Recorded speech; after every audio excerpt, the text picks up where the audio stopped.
Good morning, class.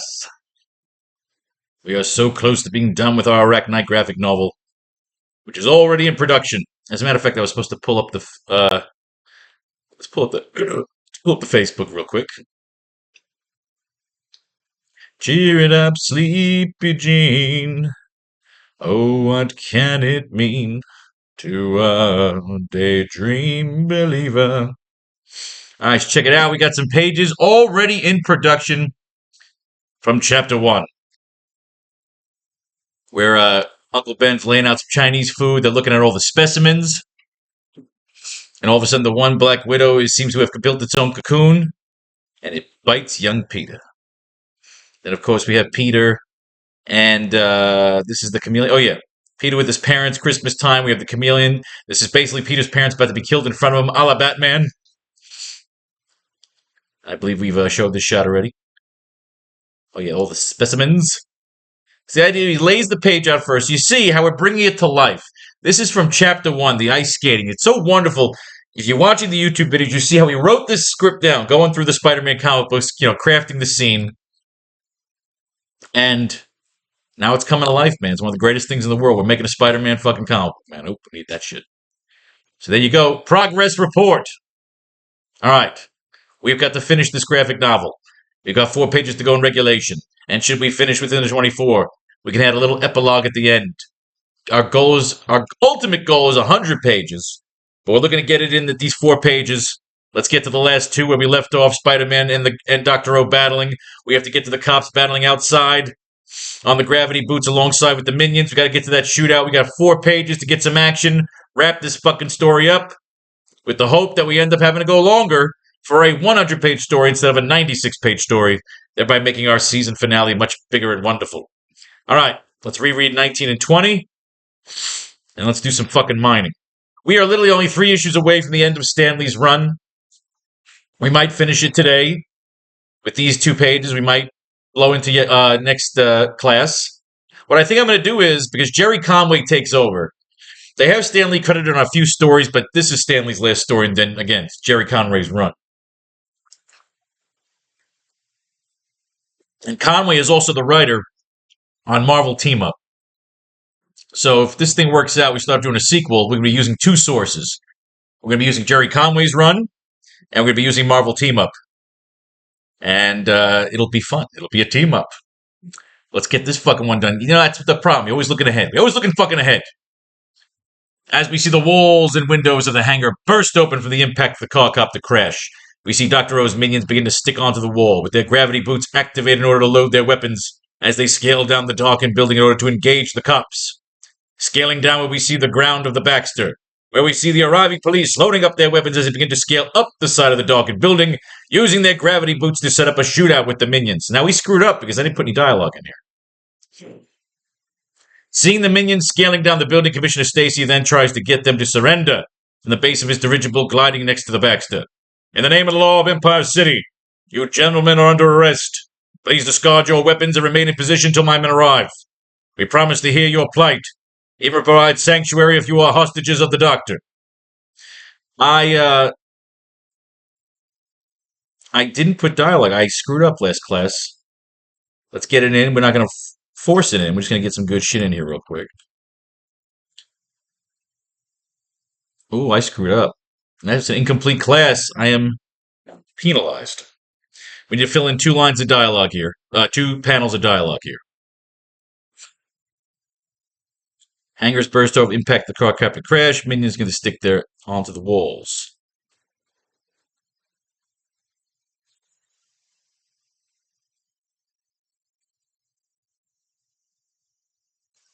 Peter. Or, you know what? Should we have Jameson here? Get J. Jonah Jameson in here. This is J. Jonah Jameson. Should it be Jameson or should it be Ned Leeds? This is Ned Leeds. This is Ned Leeds. Now magazine exclusive. This is Ned Leeds with a Now magazine exclusive. Sorry that I left this last class. I guess I just didn't see it. I forgot. This is Ned Leeds with a Now Magazine exclusive. We are getting as close as we can to the action. As we are about to embark on a good old fashioned standoff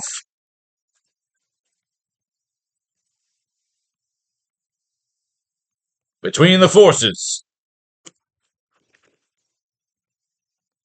Between the forces of good and unholy.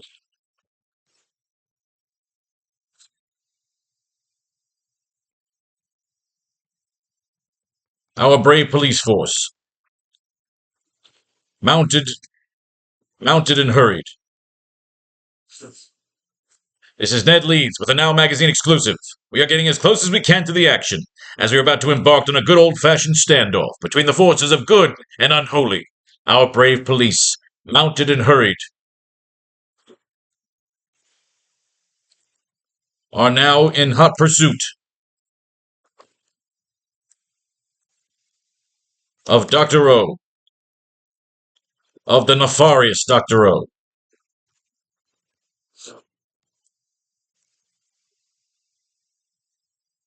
who has taken siege, who has taken refuge inside of the now abandoned, of the once abandoned, of the once hallowed Baxter building. Our brave police, mounted and hurried, are now in hot pursuit of the nefarious Dr. O, who has taken refuge inside of the once hallowed Baxter building.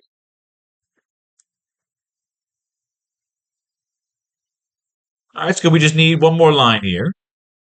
We're having some fun, and we're all caught up. And my mistake is avenged.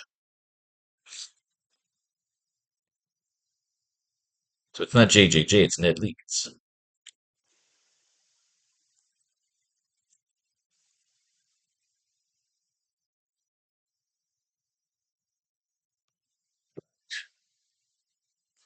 Scaling downward. Okay. We see the ground of the Baxter where we see the arriving police loading up their weapons. Hallowed up in the Baxter building.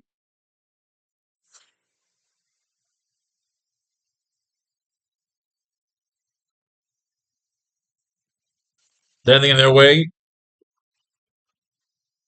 was taking refuge inside the once hallowed Baxter building.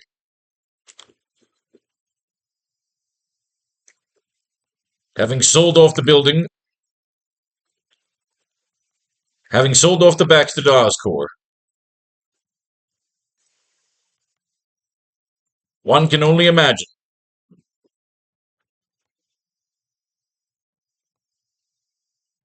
what scientific what? Having sold off the Baxter to Oscorp, one can only imagine what scientific wonders in what? Oh. Having sold off the Baxter to Oscorp, one can only imagine what scientific wonders and weapons were left behind.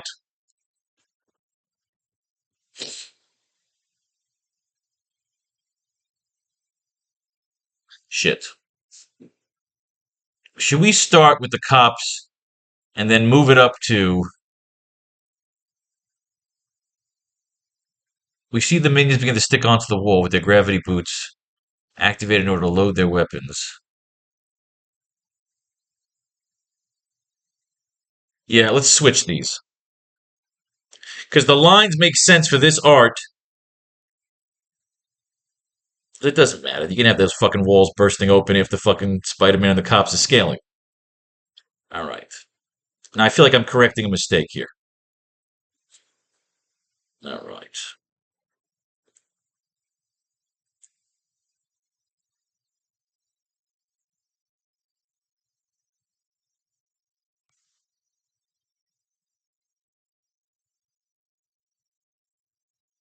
Scaling downward, right? So we're scaling downward first, and then we're scaling upward second. Keeping the lines where they are, the art just lines back up. Boom. Problem is the FX. Where the SS? Oh, here we go.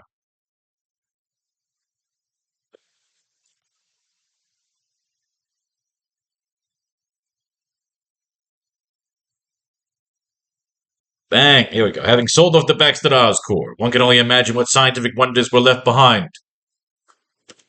Priceless.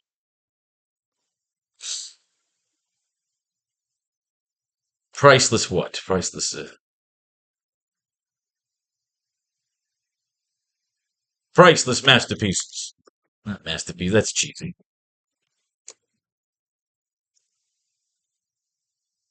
Masterpieces of engineering. I like that. Masterpieces of aeronautical? Yeah. Aeronautical and automotive. Masterpieces of aeronautical and automotive genius. Such as the Fantasticar and the Fantasticopter. So the good, it's funny because the irony is that Spider-Man just fucking destroyed both of them. Bada bing, bada boom. I love it. And we are caught the fuck back up. Now we get back to our regularly scheduled program. All right, page 20. There we go. Now we're all caught up. Stop. Well, we gotta read the rest of the page. Sorry, we're all screwed up today. Gotta stop getting high. All right. So it's the Fantasticar and the Fantasticopter.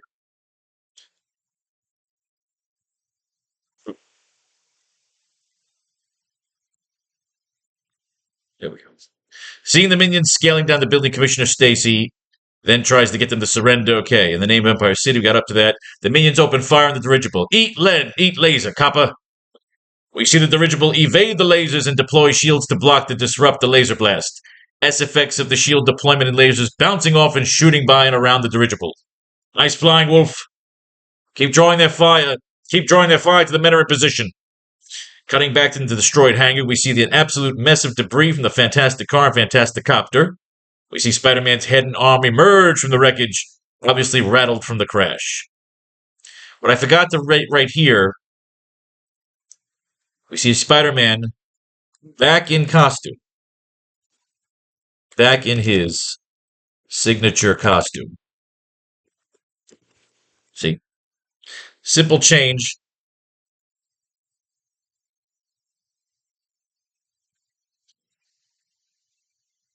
Okay. We went back over here. Where are we? 19. There's 20. 19, he crashed into him. Okay. In the name of the law of Empire City, you gentlemen are under arrest. Please discard your weapons and remain in position till my men arrive. We promise to hear your plight. Even provide sanctuary if you are hostages of the Doctor. Eat laser, copper. Nice flying, Wolf. Keep throwing their fire to the men are in position. Ironic, but I'm still going to say it. Okay, so Spider-Man comes up from the wreckage. Where's a doctor when you need one? I hate when Is there nothing more obsessive-compulsive when one line is dripping into the fucking page? God fucking damn it. Now I gotta try and bring one thing up here. And it's right there. Perfect. Yay!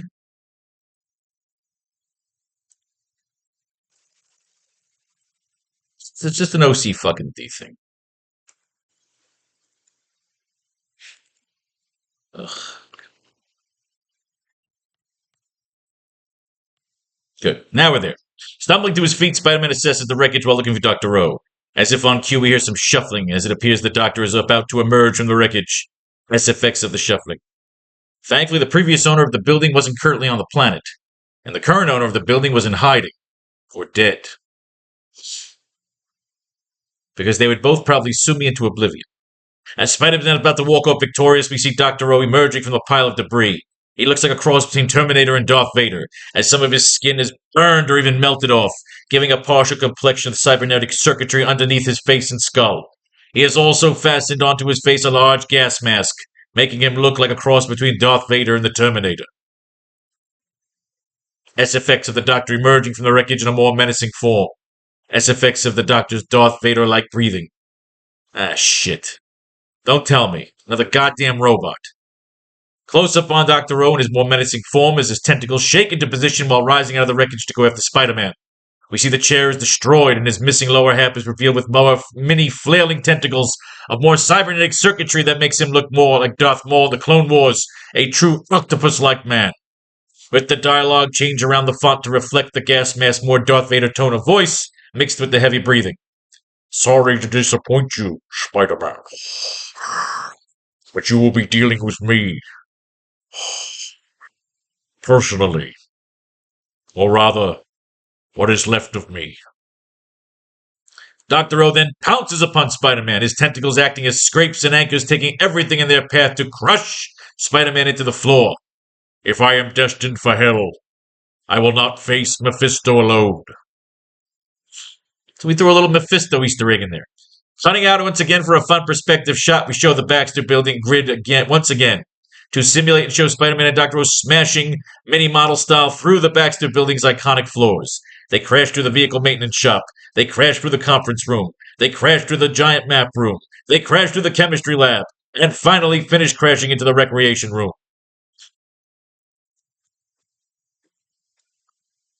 Onto a pool table.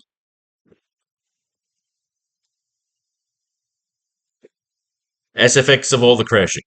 I always wanted to see the Baxter Building up close, but even this was too literal. It's falls count anywhere against Dr. O tonight. I don't think this match ends with an arrest. Unless you want to say something cute about all the different rooms they fall through.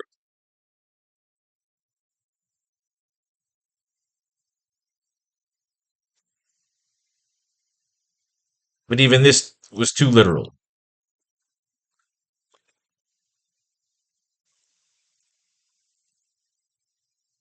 You know what? This is one of those situations where I want to see how the art lays out first, and then I think I'm going to have the letterer come in and write something cute about each room, going, the vehicle maintenance shop where they worked on the Fantasticor that I destroyed, the conference room. The idea is he could say a little something cute about each room as he's destroying it.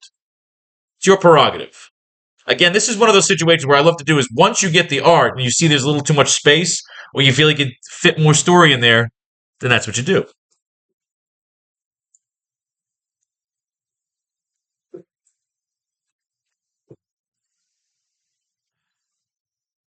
Right. But even this was too literal. It's falls count anywhere against Dr. O tonight, and I don't think this match ends with an arrest. Peter right here is acknowledging the fact that he's going to have to kill Dr. O. He didn't kill the chameleon, he says, I'm not going to kill you, but I don't have to save you. He left him to die. Craven, he killed. Well, him and Craven were falling off the fucking mountain together, so I think Spider-Man just turned his body at the last second and broke his fucking ass on the rocks. You can count that. You can count that as a clean kill. So again, we are here. So when we left off again, Dr. O was telling his men to fight bravely, mount up against the mountain, walk down the goddamn mountain.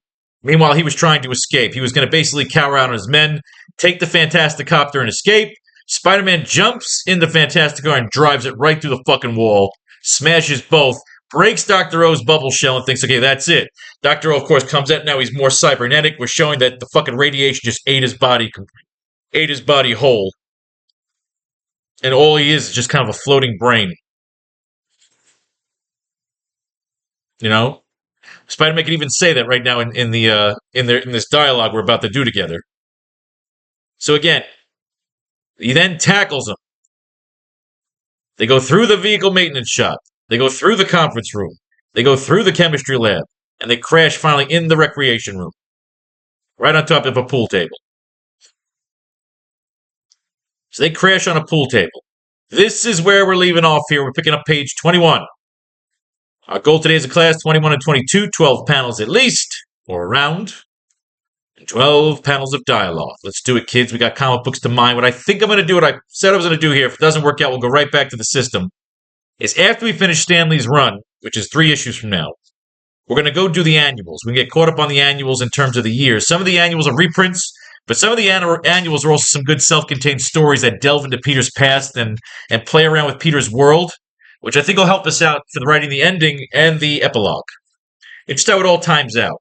If it doesn't work, we just blow through the issues anyway to mine what we can, and then close this thing out. Because the hardest thing is closing your story, because you want it to be good, you don't want it to be rushed, you want it to be poignant, you don't want to just do it because you're just trying to fucking maybe introduce a sequel.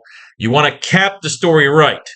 Your epilogue sets up your sequel, so it should have nothing to do with your main story. And that's a lot of the mistakes they make when they say, oh, cinematic universe, they start getting jerking off all over themselves before they made the first fucking movie, which I fucking hate.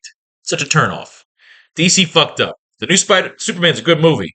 If you look what James Gunn's doing, it's very Star Wars. He's trying to do Star Wars with Superman by basically saying, oh, this world exists. Vader's here, Ben Kenobi's here, there's a history. Game of Thrones, this world exists, this is just where we're coming into it.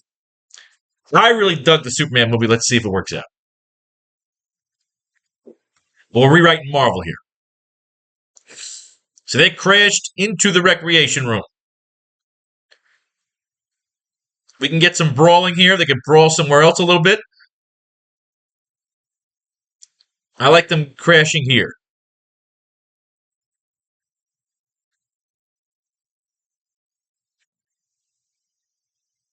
You know, they could fight into the gymnasium. So right now we have them in the recreation room, where they could pick up sticks. They crash on the pool table. Spider-Man could use the pool cue. We're playing around here. Right now, here is where we are in this building, between Spider-Man and Dr. O. Now, we can cut out really quick to the shootout over the side of the building every time we want to change kind of like perspective. Remember, we blew this thing up. So let's get these two fucking brawling. Into the gymnasium.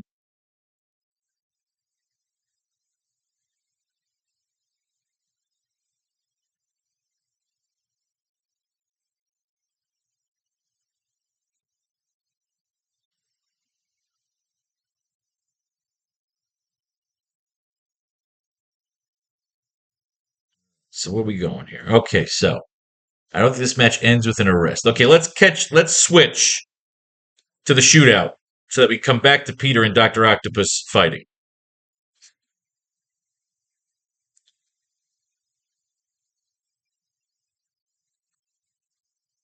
Cutting back outside to the side, cutting back outside to the Baxter walls.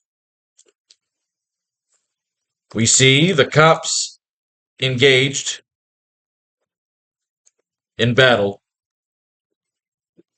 in a firefight with the minions. It is a James Bond style climactic shootout with members of both sides getting hit and hitting and landing, getting hit and landing laser shots. With members of both sides getting hit and landing laser shots. We see some bodies of minions and cops falling, being blown out of their boots. What we're going to do with page 21, we're going to go in and out. We're going to show Peter, we're going to show Spider-Man and Dr. O brawling, and we're going to show the cops and the minions brawling. We see some bodies of minions and cops falling, being blown out of their boots, and some unconscious in position. You can splash page this and have the other panels smaller around it, or take a montage style approach to the layout. I want to paint the stage of Spider-Man and Dr. O brawling to the death on the inside of the building, while cops and minions shoot it out on the outside at the same time.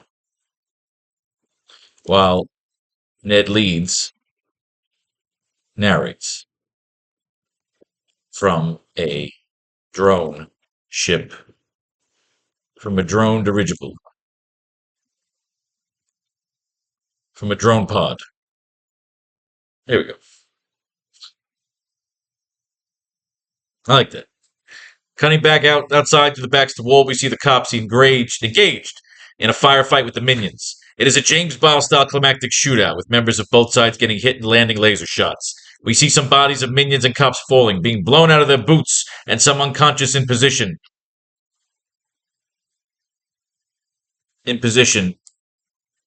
From their gravity suits.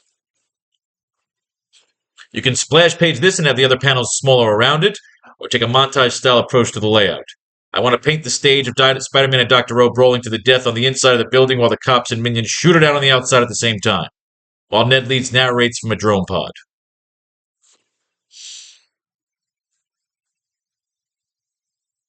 The idea is you need a commentator. You need Ned Leeds in there. I may have to go back. I've thought about changing Ned Leeds to Betty Brant. But I thought, Betty Brant, make her the sexy secretary. I don't give her enough to do. There's no romance in this fucking story, so we don't need her. Not yet. Ned Leeds. Cutting back outside.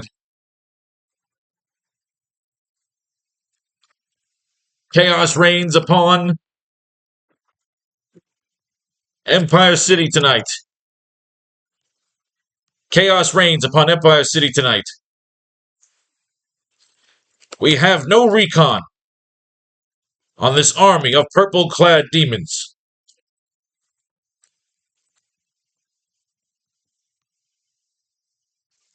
Who have blindly. We have no recon on this army of purple-clad demons who have blindly followed this doctor. This doctor into what?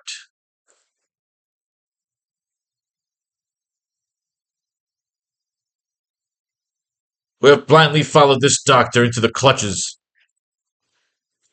of no return. We have blindly followed this doctor into the clutches of no return. Empire City is being defended. Chaos reign. Can't say Empire City twice, okay. You can, but it sounds cheesy. Chaos reigns upon Empire City tonight. We have no recon on this army of purple-clad demons who have blindly followed this doctor into the clutches of no return.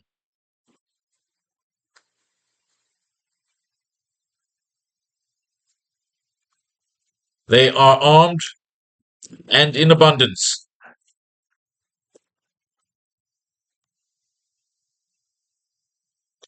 But so is our police force.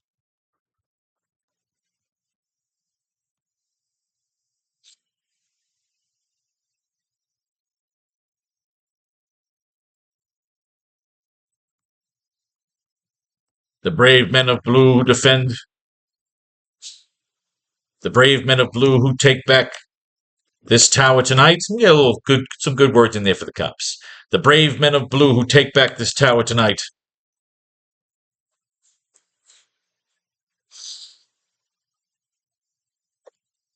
Some tasks and tales go beyond the paycheck.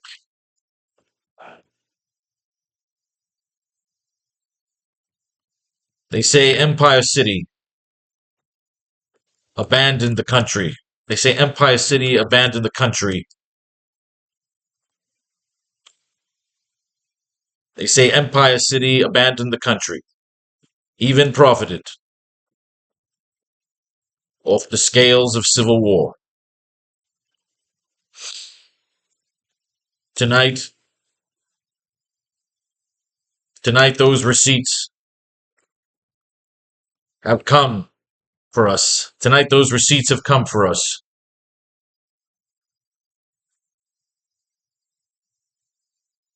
I don't know. Is Ned Leeds getting poignant?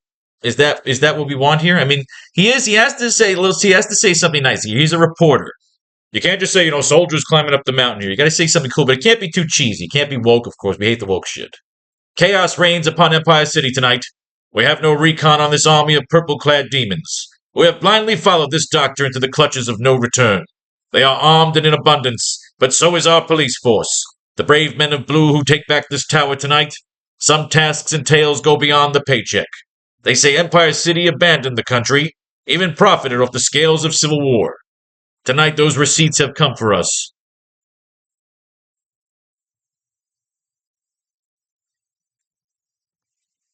We must learn, or we will burn.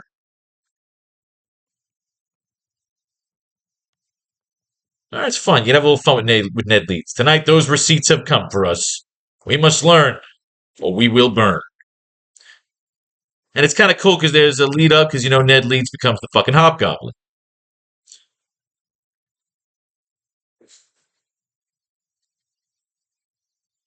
They say Empire City abandoned the country, even profited off the scales of civil war.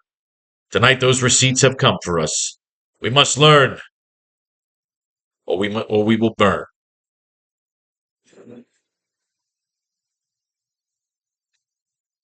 You can have some fire there too. I want to paint the stage. Yeah, I like that. Some of the minions are using blowtorches,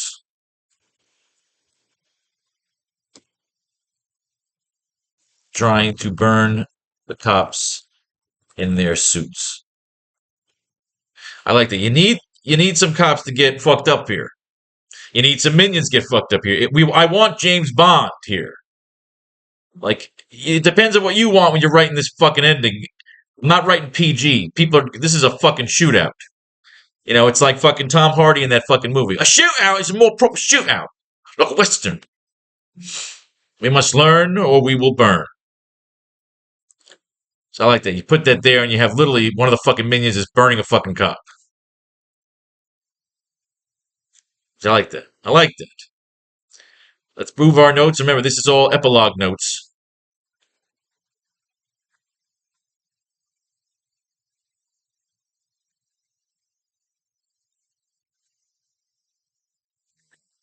Move that down to page 22. Again, our goal is to get these epilogue notes past 24. We don't force it. The idea is we are under the pressure of being interesting.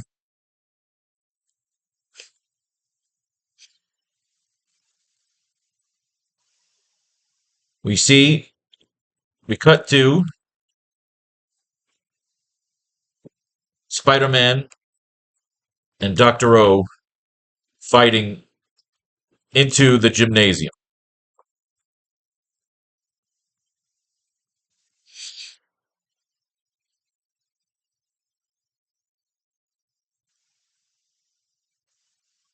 Where Spider-Man is constantly evading the deadly tentacles of Dr. O, who is flailing about, the skin continuing to melt away until there is nothing left of him. The idea is almost Spider-Man almost doesn't kill him. He almost fights Dr. O till there's nothing left. I don't want to give him an uneventful death. It's a James Bond story we're writing. You need an eventful death. This is a graphic novel. It's our responsibility to the audience to give a good death. That's the point of the James Bond movies, to see the bad guy get his. But is he the bad guy? Ned Leeds, remember, is talking over the scenes. Let's have some fucking fun here. We cut to Spider-Man and Dr. O fighting into the gymnasium. All right, so maybe they're fighting here right now. Spider-Man's on defense. He's getting frustrated. And the idea is that Ned Leeds can't see into the building. Or maybe he can.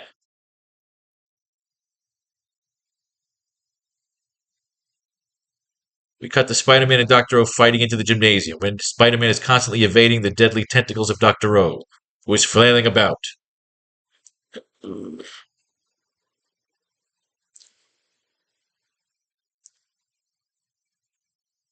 We need to expose just about all the windows.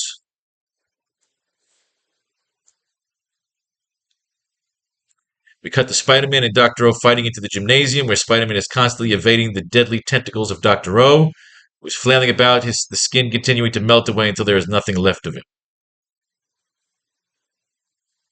Nothing left of him but circuitry. Circuitry protecting his brain. The idea is that Peter fights him until the Doctor just wears out. Something like that, where it's got to be like that cool theme, that metaphor of you fucking just keep fighting until you got nothing left. We see Spider-Man is exhausted. With the windows and walls just about blown out, we can see them from the outside.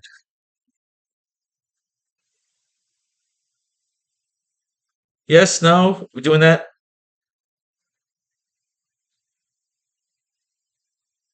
Not yet. Not yet. Maybe. We'll come back to that. We'll come back to the exposure. We cut to Spider-Man and Dr. O fighting into the gymnasium, where Spider-Man is constantly evading the deadly tentacles of Dr. O, who is flailing about, his skin continuing to melt away until there is nothing left in but circuitry protecting his brain.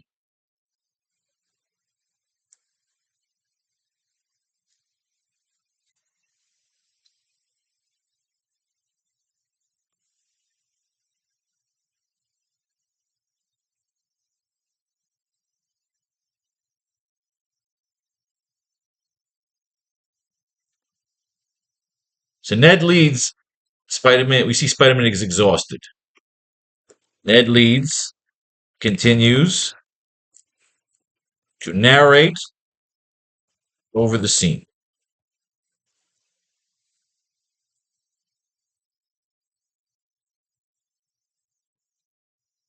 Okay, so what's Ned saying? We cut to Spider-Man. We must learn or we will burn. Even with what's on the surface, we must still ask ourselves, who is good and who is evil in this story? Who is the good and who is evil, and who is the evil in this story? Who is the good? So it's good to almost ask that question. We must still ask ourselves, who is the good and who is the evil in this story? You know what? You can make Betty Brant the Ned Leeds part, and by the time she's done narrating this fucking thing, Spider-Man showing up at her doorstep to fuck her.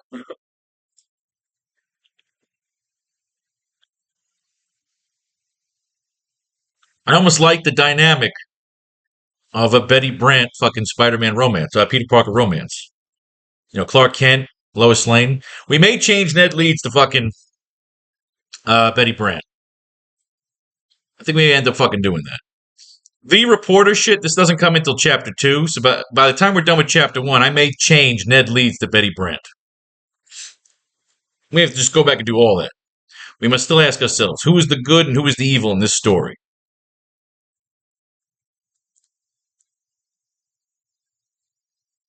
Even with what's on the surface, we must still ask ourselves, who is the good and who is the evil in this story?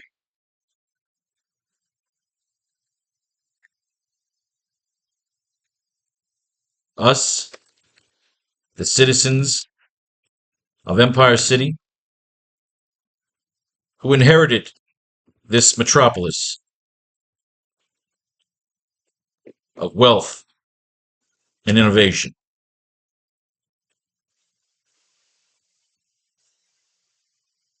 You know what? We're changing. I'm making a bold fucking move.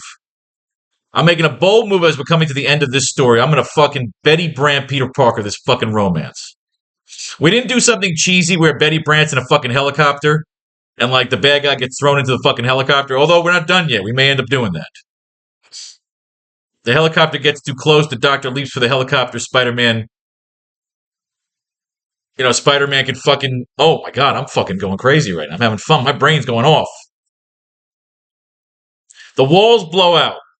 Spider-Man and Dr. Octopus are exposed. There's a fucking shootout going on. You've got me, who's got you? That kind of thing. It might be cheesy, but it might be a lot of goddamn fun. And this is what we're trying to do. We're trying to have fun. One of my favorite the iconic line from Superman. You've got me, who's got you? I'm having a moment here where I want to change Ned Leeds to fucking Betty Brant and make Betty Brant my Lois Lane and end this fucking story with Betty Brant finishing up the story of good and evil. And when it ends, like you think it's going all woke, and then literally she's opening the door. Peter Parker's at her fucking doorstep, and she drags his ass in for some sex. It ends James fucking Bond style. Oh my god, Epiphany. Epiphany. I love writing fucking comic books. Changing Ned goddamn Leeds to Betty Brant. It's happening. Gloria Grant's going to be the new secretary. We're moving Gloria Grant to secretary, moving Betty Brant to the fucking reporter. Ned Leeds will come in when we're ready to do the Hobgoblin. Holy shit, we got to change some fucking script around. We're going to do that here once it's done. Once it's done. Right now, Ned Leeds is changing to Betty Brant. I keep coming back to it, and once it's in your head, you realize this is how we change the story around a little bit more too, and have some fucking fun. We now have a reporter narrating more. Gives us some overlay for the rest of the script. I mean, even going back to chapters 2. We don't bring in the Daily Bugle Now magazine until chapter 2. So chapter 1's already in production. Oh, that's fucking good. Oh, I'm loving life right now. You cut to Spider-Man. Betty Brant continues narrating. We're going to do that shit. We'll do that shit here. Even when it's on the surface, we must still ask ourselves, who is the good and who is the evil in this story? Us, the citizens of Empire City, who inherited this metropolis of wealth and innovation. It's not wrong to be blessed.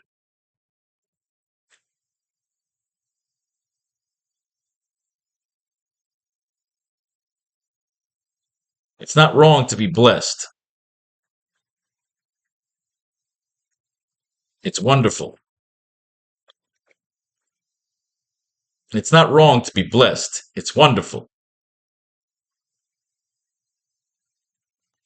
But can we get so high on our guards? But can we get so high on our guards that we forget to look down below to see what else we can do?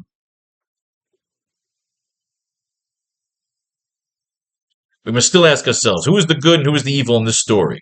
Us, the citizens of Empire City, who inherited this metropolis of wealth and innovation. It's not wrong to be blessed. It's wonderful. But we can get so high on our guards that we forget to look down below to see what else we can do with our blessings, with our power. Oh, it leads into, and with great power. And with great power comes great responsibility. You get it in there, man. Even with what's on the surface, we must still ask ourselves, who is the good and who is the evil in this story? Us, the citizens of Empire City, who inherited this metropolis of wealth and innovation. It's not wrong to be blessed. It's wonderful. But we can get so high on our guards that we forget to look down below to see what else we can do with our power. And with great power, to see what else we can do.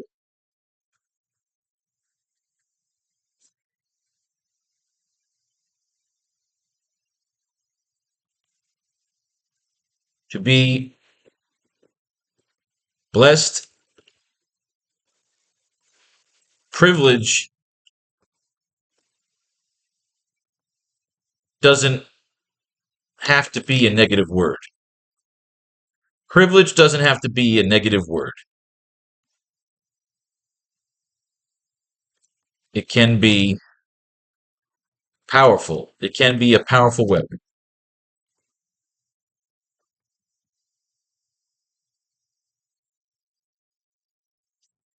Privilege doesn't have to be a negative. It can lead to developing a great power. There you go. No, in the right hands, it can be powerful. In the right hands, it can be powerful.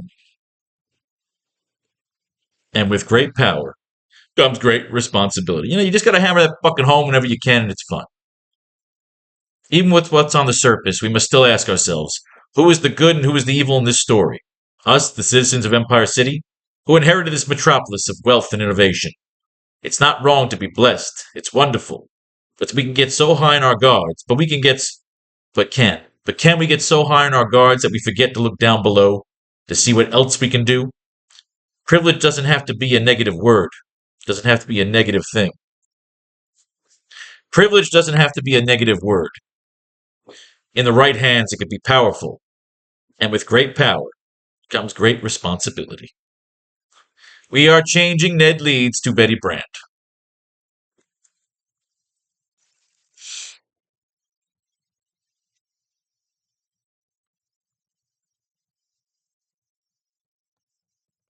Betty Brant continues to narrate over the scene. Holy shit. I just got to do it really quick because it's OCD and the shit out of me. That's Jameson, of course. I don't think we use Ned Leeds too much in this particular chapter. Plus, it gives me a chance to kind of go over the script again, have a little fun. Originally taxed the mayor. He's taxing everybody. He wants the precious metals. See, the beauty of writing is when you get new ideas to evolve the script, you can go back and fix things that you feel could be better. You got to be a perfectionist. You see it every class. We sit here, and you see if it locks down. It takes about sometimes an hour, 2 hours to write 2 fucking pages. Then you think about the fucking penciler and the inker, who it takes him 12 hours to do the 2 pages. Sometimes 24 hours. Sometimes it takes him 12 hours a page, depending on the artist. The inker, the coloring takes hours. The lettering takes hours. The point is, every little piece of production, it's like that stop motion fucking claymation shit. All right, keep your eyes on what I keep forgetting. Did I pull Ned Leeds out of this fucking story? Uncle Ben, we got all this shit going on. J. Jonah Jameson's doing his thing.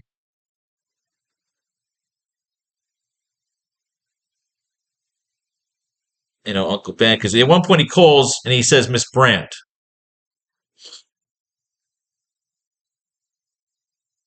Instead of saying get me Jameson, because Jameson would never listen to Spider-Man, he's got to trust Betty Brant. Betty Brant gets the information to Jameson, who doesn't want to credit Spider-Man. It fits so fucking much better. Because Jameson would have to fucking credit Spider-Man, which is not in his character to do. Here we go. Close up on Peter patching into the office of Now magazine.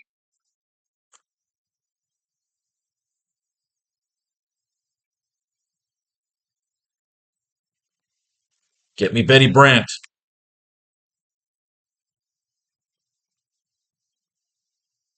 ASAP.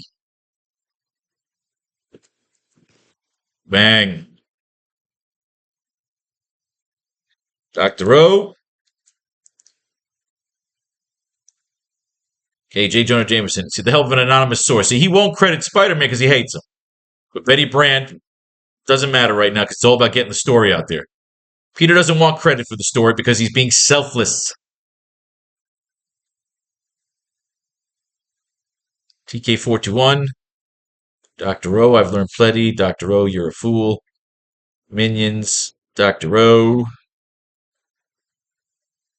Commissioner Stacy, police pilot, page 18. Here we go.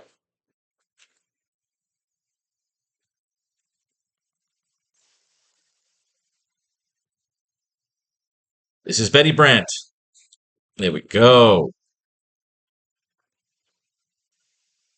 With a Now magazine exclusive, we are getting as close as we can to the action. We are about to embark on a good old-fashioned standoff between the forces of the good and unholy. Our brave police, mounted and hurried, are now in hot pursuit of the nefarious Dr. O, who has taken refuge inside the once hallowed Baxter building.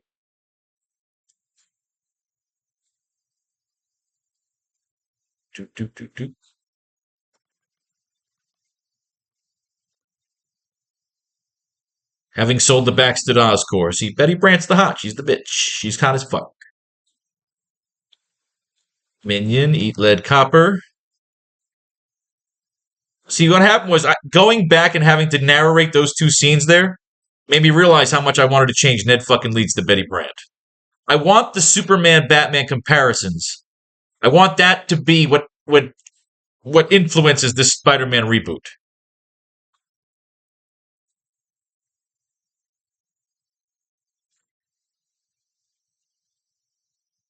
With drone copter. Well, Betty Brant.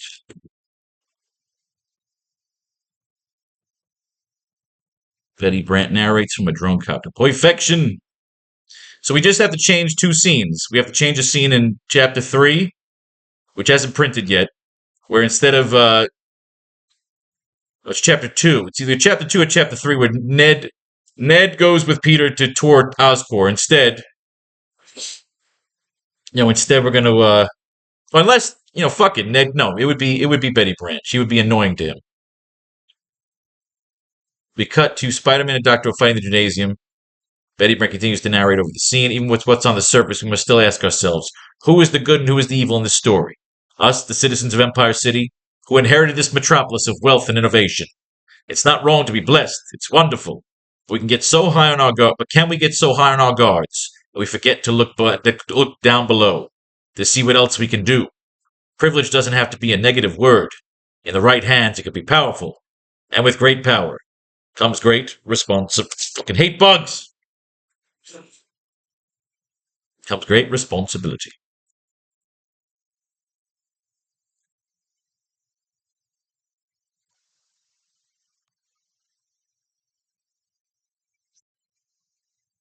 Hearing that as a cue, Spider-Man finally finds a free spot and gets a good thrust kick into the center of Dr. O's chest, rattling his circuitry.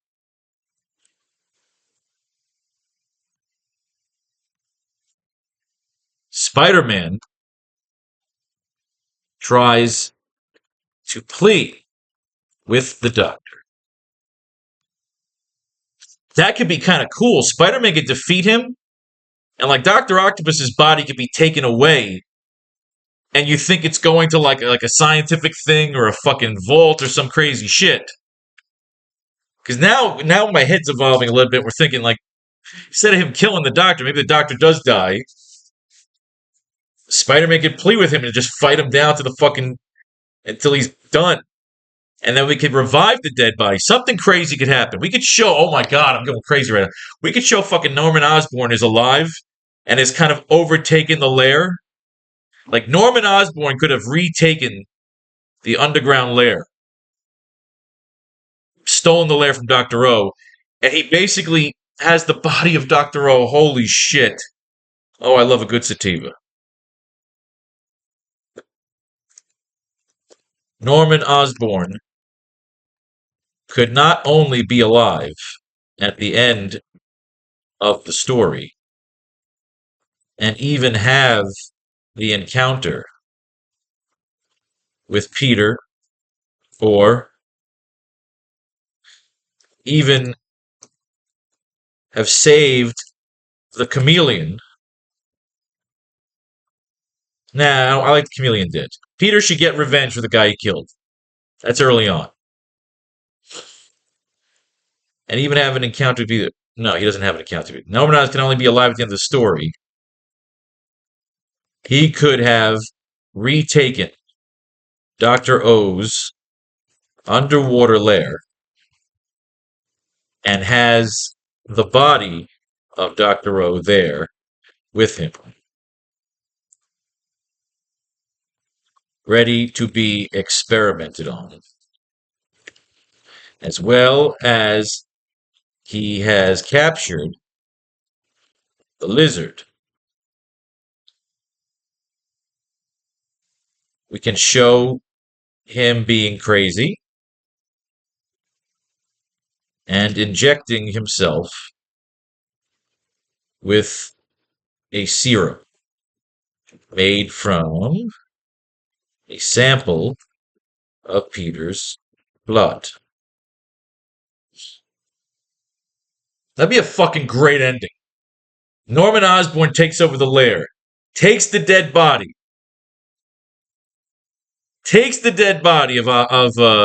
of Doctor O. And like he can give a whole fucking speech here about I started with nothing, just like you. I have to thank you. See, now I can get back to being a scientist and proving that I'm not a fraud. And you gave me the best example, something like you gave me the best inspiration, Doctor, because I will no longer look for test subjects. I shall be the test subject. Fuck it. The end of this story is him turning himself into the Green fucking Goblin. My dick is hard. All right.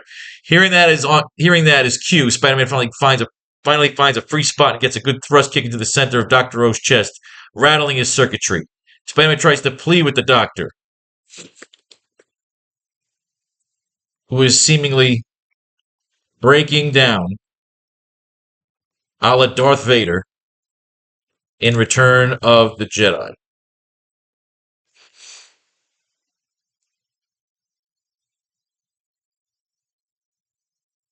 See, it's funny when you're writing, because all I keep thinking is he's got to kill him. But we've killed Kraven. We've killed the Chameleon. Norman Osborn got away, but I didn't want it to just be some cheesy capture. But like he can beat this guy down till he's fucking done. Spider-Man's got nothing left either. And Spider-Man can save the fucking day and be a hero. And they take Dr. O's seem like quote dead body. Tries to plead who's seemingly breaking down a la Darth Vader in Return of the Jedi. I fucking love this right now. God, I love writing comic books, man. Sometimes you think, what the fuck am I doing this for? And then you have these fun moments where you're just really having a childlike fun writing a fucking story. And you're not forcing it out. You're not saying, I'm just going to do this because that's what the story calls for. You're really feeling the story developing in front of you, taking the art, and really fucking just having fun.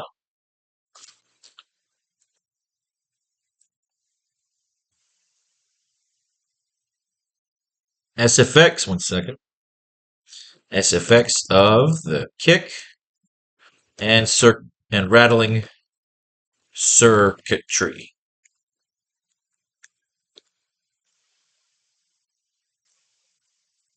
I hate when I get to the end there. It's annoying. It just looks stupid.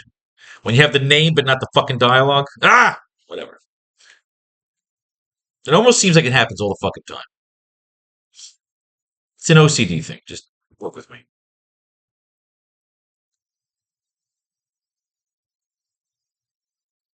All right, so what is he saying? Hearing that is on cue. Okay.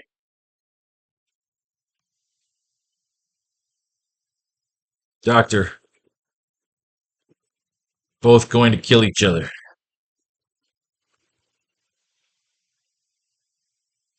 Doctor, we're both going to kill each other.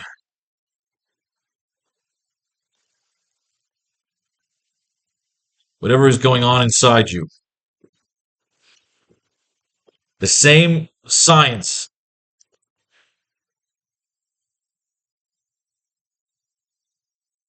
The same science and technology that you despise can be used to save you, to build you a new body. Norman Osborn is gone.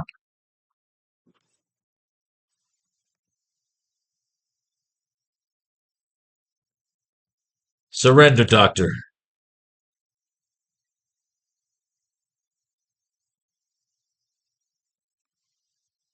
Or I'm going to have to.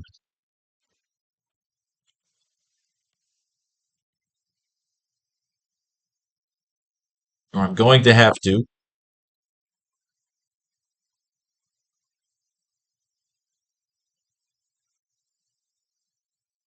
Spider-Man's trying to plead with him. I like the line here. Doctor, we're both going to kill each other. Whatever is going on inside you, the same science and technology that you despise can be used to save you, to build you a new body. Norman Osborn is gone.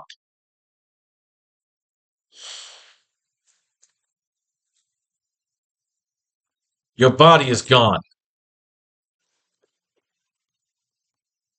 But your brain, Doctor. Surrender. Please. I'm going to have to. And Dr. Octopus is telling, do it. Kill me. You don't have the balls. Be a killer like the mayor. Like fucking just you want that fucking in one last grip of strength and honor. Doctor uses his last piece of actual in one last grip of strength and honor, the Doctor uses his last piece of actual human parts, his left arm, his arm, to grab Spider-Man and choke him.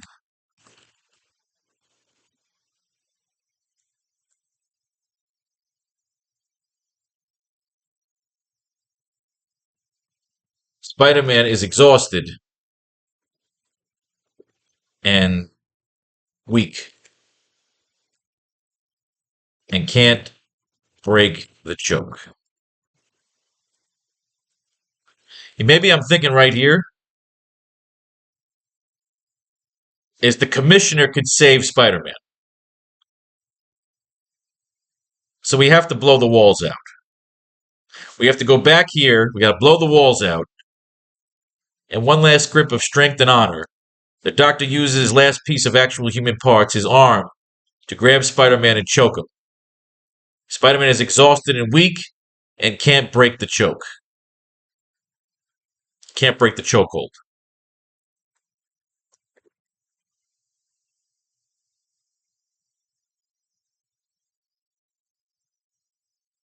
Doctor, we're both going to kill each other. Whatever is going on inside you. The same science and technology that you despise can be used to save you. To build you a new body. Norman Osborn is gone. Your body is gone. But your brain, Doctor. Surrender, please. I'm going to have to. In one last grip of strength and honor. The Doctor uses his last piece of actual human parts, his arm, to grab Spider-Man and choke him. Spider-Man is exhausted and weak and can't break the chokehold.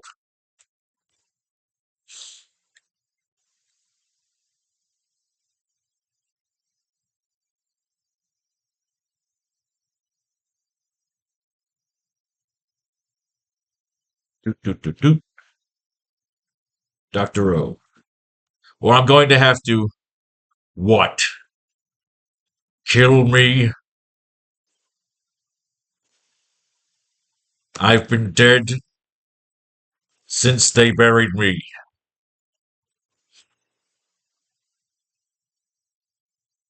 I've been dead since they buried me.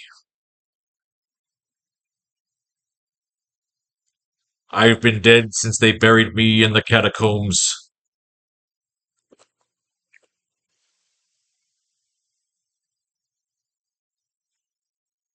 What? Kill me? I've been dead since they buried me in the catacombs of this castle of corruption.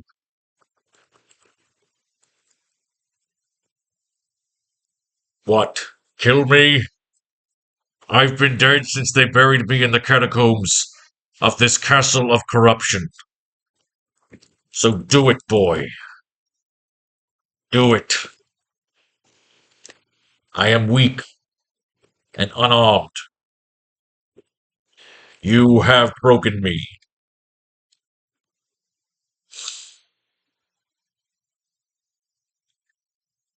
Take your hand.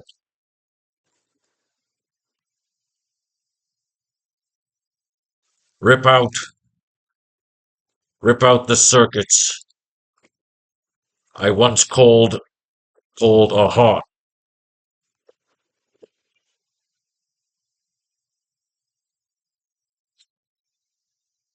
And destroy my brain.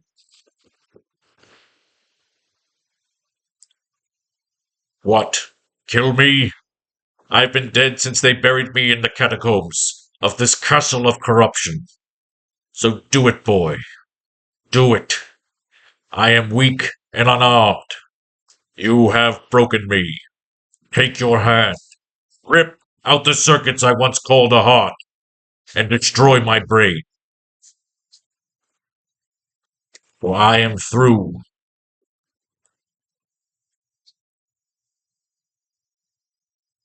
For I am through giving this gift to society. He's very Mr. Freeze here. I'm just doing the Mr. Freeze voice. Of this castle of corruption. So do it, boy. Do it. He's fucking taunting him. Do it. Emperor fucking Palpatine style. I am weak and unarmed. You have broken me. Take your hand. Rip out the circuits I once called a heart, and destroy my brain. For I am through giving this gift to society.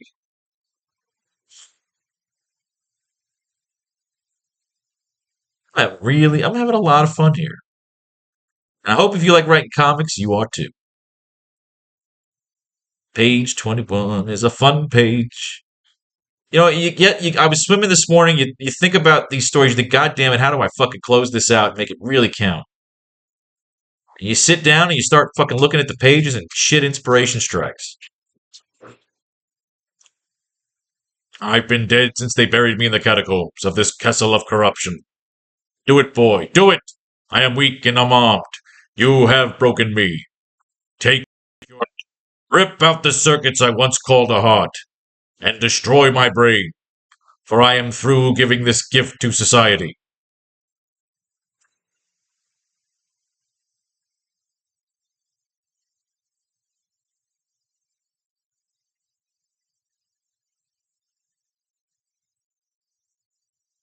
I am through. So remember at the end of The Dark Knight, fucking Batman and the Joker up top, man.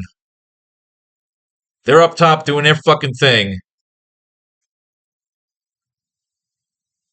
And the Joker tells him, whatever, he's like, these people are going to blow each other up. They don't blow each other up. Batman tricks him, hits him with the little fucking bat darts, kicks his ass off the building. Joker's laughing the whole way down. He wants Batman to kill him. I want that moment here where Dr. O's saying, kill me, you son of a bitch.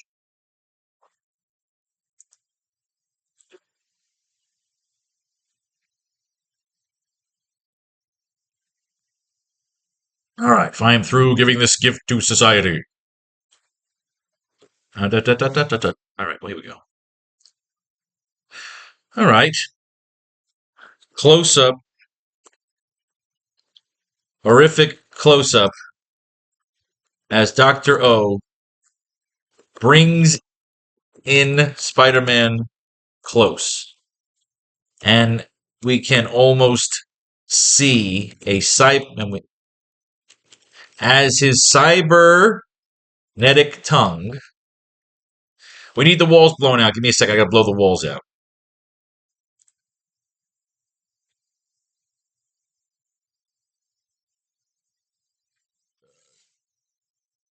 Cutting back to the back's the wall. Cut out.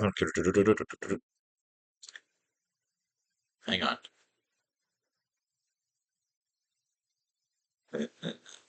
Dirigibles. We see the walls and windows of the hangar burst open from the impact. We see, okay. Exposing the outside. So now the artist knows. Set up a new line here. We see Dr. O's minions begin to stick onto the wall. Okay, that's it. Done.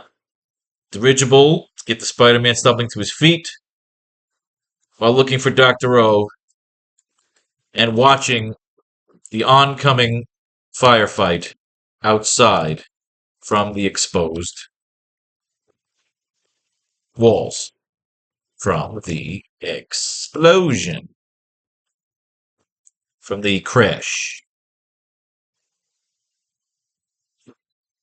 SFX of the shuffling. Spider-Man's about to walk off victorious. Close up in his more menacing form. I like it. Good. Cutting out once again more before we show the Baxter building. Blah, blah, blah, blah, blah. We see wall and window debris wiped away as they are exposing the building. The inside of the building to the outside.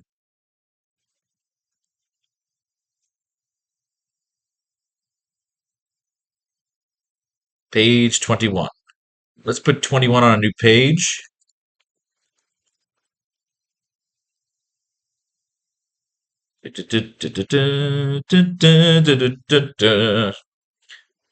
Backs the wall. Cops engaged in a firefight with the minions. Good shit. Forgot to put in Betty Brant here.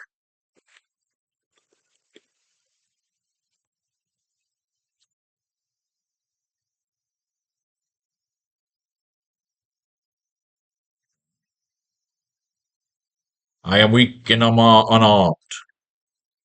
You have broken me. Take your hand. Rip out the circuits I once called a heart, and destroy my brain. For I am through giving this gift to society. Horrific close-up as Dr. O brings in Spider-Man close, as his cybernetic tongue begins to probe into Spider-Man's mouth and nose. Mouth, nose, and eyes. As his mini cybernetic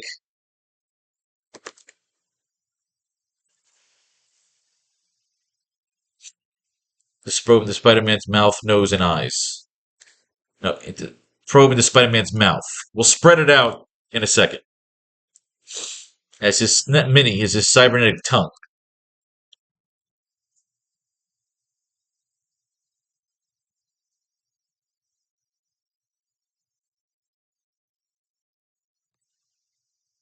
Horrific close-up as Dr. O brings in Spider-Man close. As his cybernetic tongue. He's tongue-kissing Spider-Man. We gotta make it really fucking gross here. As his cybernetic tongue begins to probe into Spider-Man's mouth.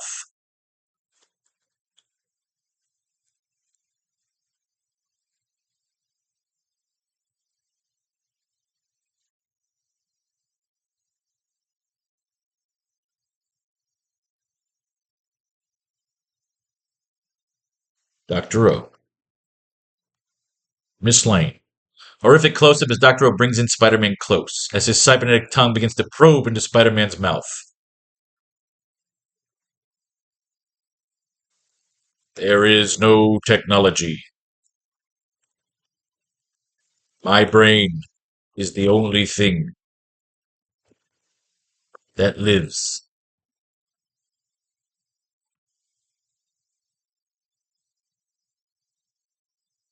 Science has failed me.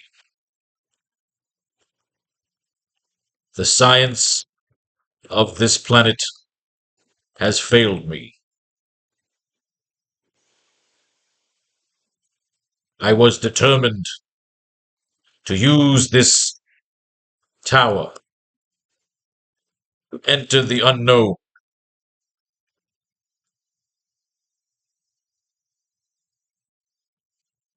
Perhaps even join the Mars colony. But you stood in my way.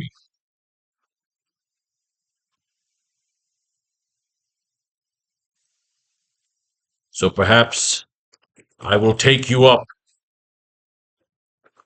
on that offer of a new body, starting with yours. Oh, I love it. He's taking over his body. My brain is the only thing that lives. The science of this planet has failed me. I was determined to use this tower to enter the unknown, perhaps even join the Mars colony. But you stood in my way. But you stood in my way. So perhaps I will take you up on that offer of a new body, starting with yours. Of a new body. I choose yours. Oh, I like that. I choose yours.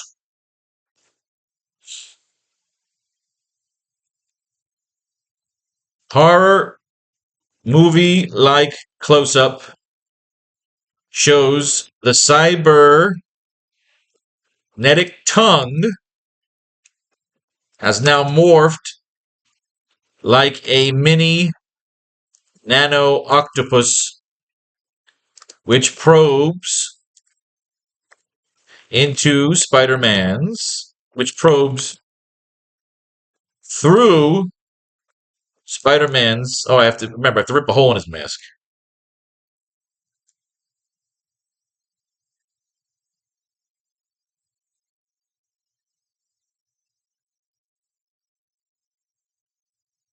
As his cybernetic tongue begins to probe into Spider-Man's mouth, as his cybernetic tongue punctures his mask and begins to probe into Spider. Punctures his mask and probes, not begins to probe, and probes into Spider-Man's mouth. Horror movie like close-up, it shows the cybernetic tongue has now morphed into a mini nano octopus which probes into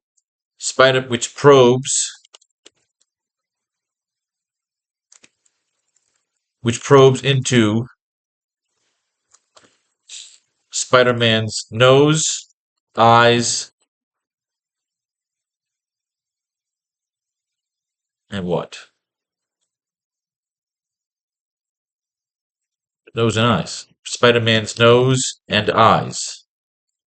Completely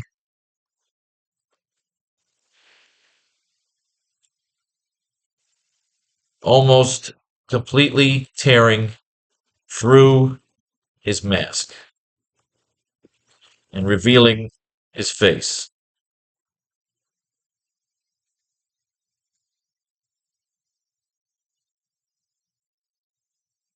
You can even have like Betty Brant, like saying, "Cut the feed." Horror movie like close-up shows the cybernetic tongue is now morphed like a mini nano octopus, which probes into Spider-Man's nose and eyes, almost completely tearing through his mask and revealing his face.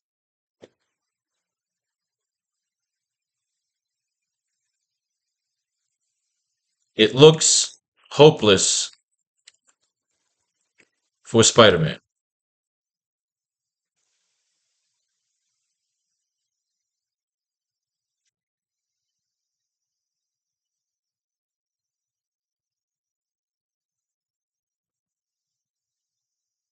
I choose yours.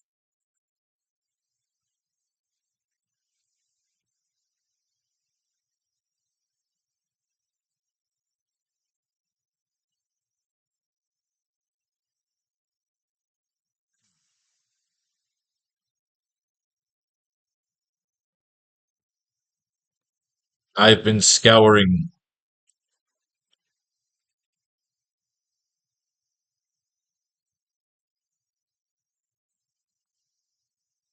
I've scanned us. The idea is you can have something about his minions. It looks hopeless for Spider-Man.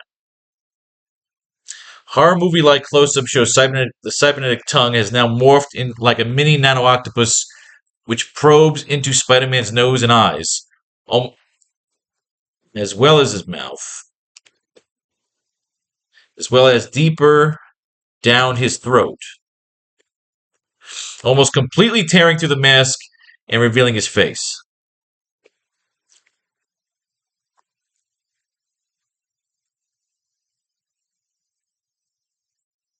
So the commissioner's going to save Spider-Man. All hope's going to be lost, and the sharpshooter, or even the commissioner behind the fucking thing, or just a regular sharpshooter, a random fucking sharpshooter, with the commissioner right there giving him the thumbs up. Gotcha, kid. You know what I mean? The commissioner saves his ass. I like it. If this was like the woke movie, like Betty Brant would save. She's eye candy. There we go. We got to fix chapters 2 and 3. We just got to fix the Betty Brant scenes, which we'll do when we're done here. I'll just do that on my own. You don't have to watch me fucking do that. That's boring. All right. It looks hopeless for Spider-Man.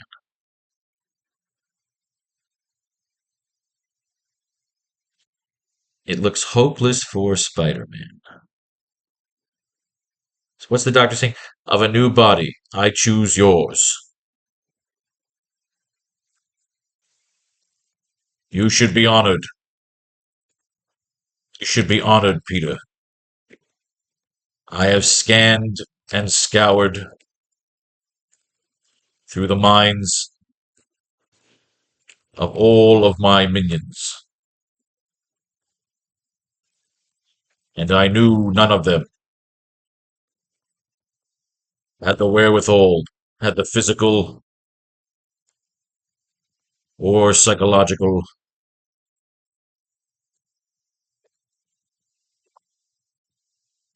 You should be honored, Peter.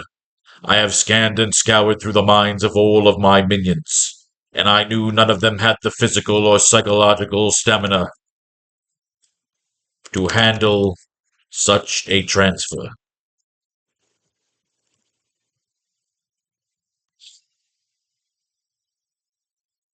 Be calm and still, young spider, for you will become immortal. You should be honored, Peter. I have scanned and scoured through the minds of all of my minions, and I knew none of them had the physical or psychological stamina to handle such a transfer.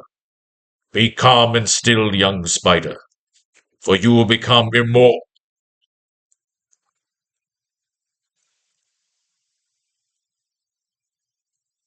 SFX, SFX of a bang.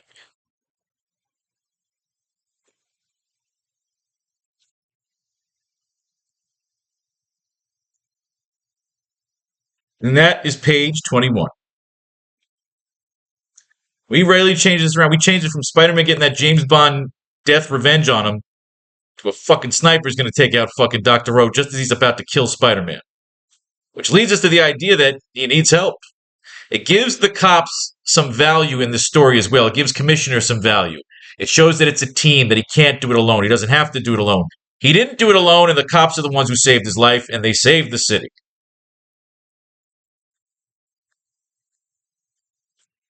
So let's go do some mining.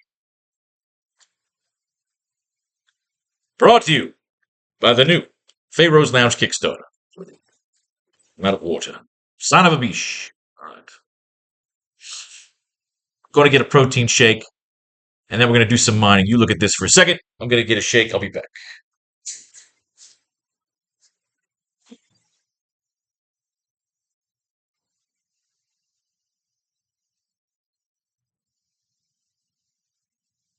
We finish this chapter, baby, and I'll take you for a walk. All right.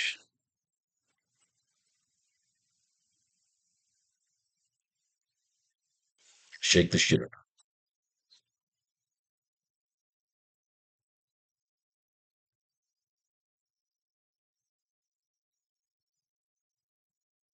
Let's finish the Stanley run.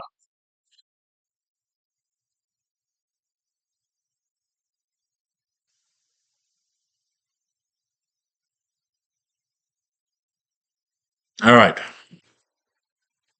Doctor Strange. All right, it's Peter Parker. You know what? I'm going to pause this real quick and finish this fucking shake. Pause. All right. We're back, right? Good. All right. So Flash Thompson is in trouble. He tried to save this temple in Vietnam. The temple was taken out. Spider-Man thinks that Gwen's in love with Flash, and he's pissed off, and he's being a jackass as always because we're men and we do stupid fucking things. He wants to go save. This is what pisses me off about the stupid fucking story right now. He wants to save Flash, but he knows if he runs off as Peter, Gwen's going to think he's a pussy. This stupid idea that he has to be fucking Spider-Man. Why not just be fucking and just say, all right, I'm going to help. I'm fucking Spider-Man. Let me go do what I got to do. He can solve all the fucking problem right there. Fucking goddamn it. Just god fucking damn it, stupid fucking Peter Parker pisses me to fuck off. I hate when they write it this way because it just makes sense. It's like Superman. You could have saved those people. You need to change in the Superman. Some people died while you changed. You know what I'm talking about? He's pulling this stupid fucking shit where he's all the dumb, stupid stunts he has to do to keep proving that he's not Spider-Man. He loves Gwen. He says, Gwen, he should say, Gwen, I fucking love you. And since I love you, you should know that I'm fucking Spider-Man. Then kill your dad. So now he's hanging out with Doctor Strange. Look, Doctor Strange, I'm in some fucking trouble here. I'm a fucking prick. I gotta change into a fucking costume instead of saving somebody's life. The fucking hot blonde that I'm supposed to be with. Now, Doctor Strange, hey, you know what's funny? When they say, now that my astral planes are turned to merge with my physical, I grant you welcome, Spider-Man. Enter. They know each other because they fought together in annual number 2, which leads us into why we're going to start going through the annuals again. Well, in a different perspective as we change it, as we write the ending. So now he's showing the history of Flash. Flash is going to be fucking killed by these monks because they feel that he led the U.S. Army to kill his people. Then he's going to say, nah, man, I love you, man. The High Priest, you're the fucking man. I love you, Flash. You have to wake him up. The only way to wake him up is to kill him. And there is Shishan, daughter of him who was once and departed. I have lost father and sage, even as ye lost the praise most exalted. Shishan, the girl who befriended me. Now, you know this setting up so that Flash falls in love with his Asian bride. He's growing weaker. Doctor Strange says, look, dude, I can help out. You want to help out here? I'm going to do some shit? This is kind of a cool thing because, again, Stan Lee's ending his run, and he comes back with his 2 fucking really iconic characters. The one that he had the most fun with Steve Ditko. So it's almost cool that he comes at you with the whole Steve Ditko thing.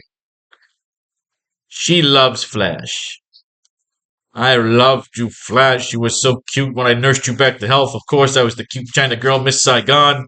Take me home. Of course, the rest of the monks want to kill him because he's an evil, stupid American. She begged for his life. You must accept your fate. No! Would you condemn your father to eternal sleep? The sacred ritual may not begin until the holy hour best nost. She didn't want Flash to suffer. Gwen, what is it? What's wrong? Have you seen Peter? Is he called? Oh, usual Peter's a dick.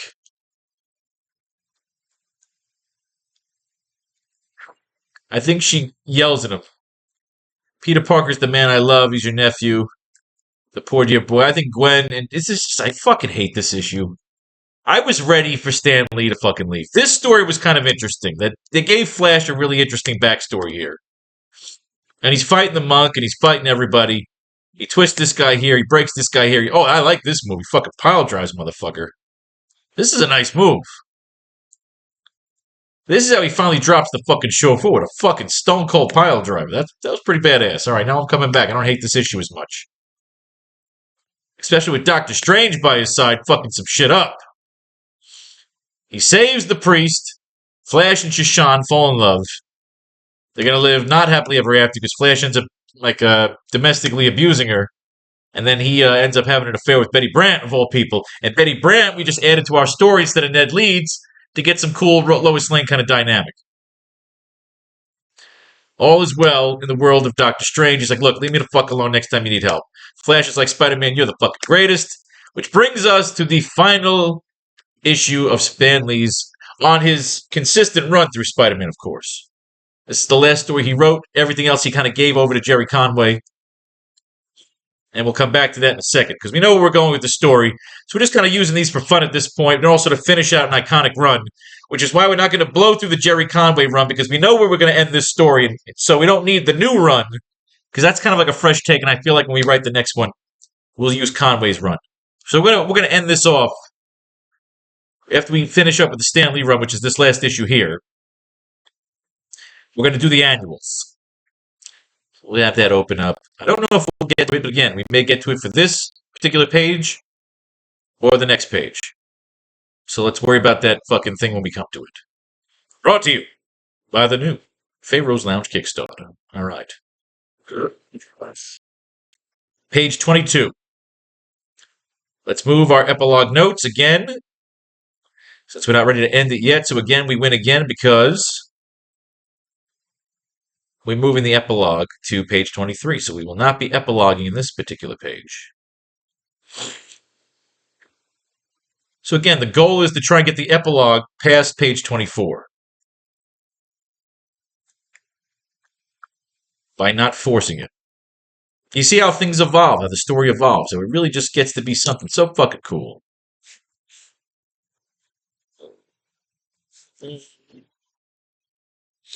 Fuck was that? Anyway. Page 22. We pan out a bit to see the now lifeless body of Dr. O slumping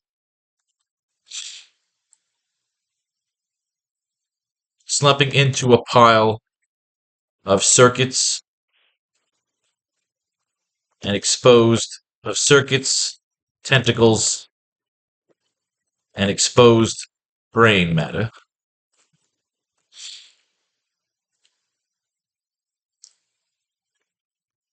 As we see, he has been taken out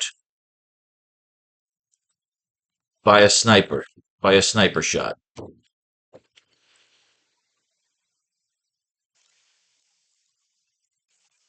There should be no SFX there. It's just like he just kind of slumps.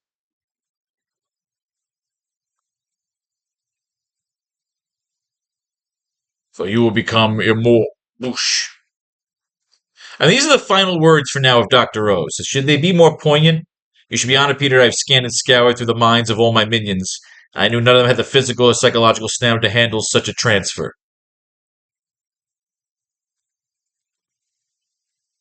You should be proud.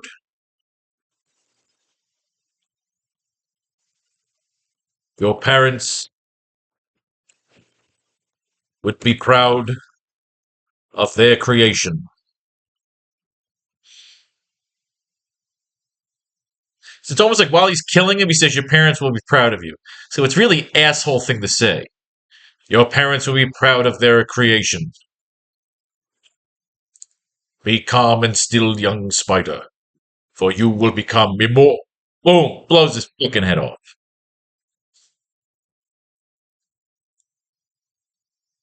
I like that. I really like that. He's taunting him right to the end. We pan out a bit to see the now lifeless body of Dr. O, slumping into a pile of circuits, tentacles, and exposed brain matter. As we see, he has been taken out by a sniper shot.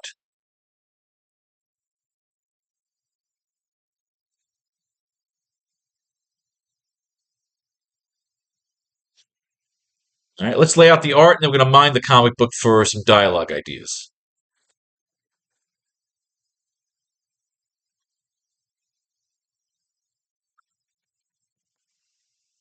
Spider-Man looks outward and sees the base of the dirigible,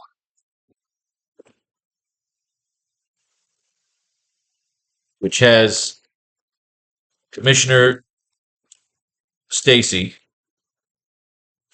Ugh, goddamn fucking fruit flies. Should it be Commissioner Stacy makes the shot? He's an old fucking man. I don't see him making that sniper shot. Yeah. It would be too unrealistic to have Commissioner Stacy make the shot.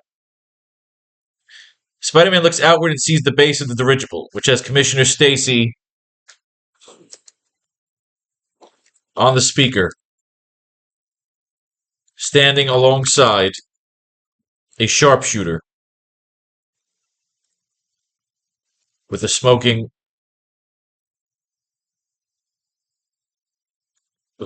gun.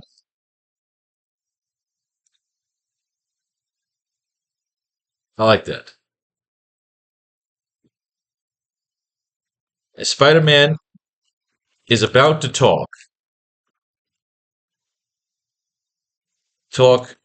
through his semi-exposed mask, he stops and vomits profusely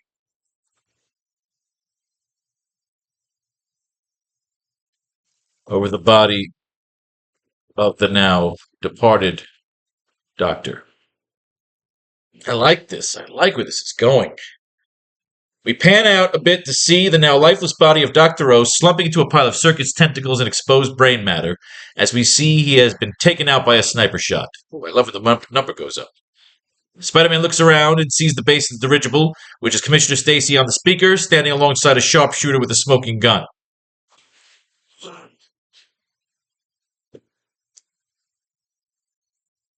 They took out the doctor from the exposed outside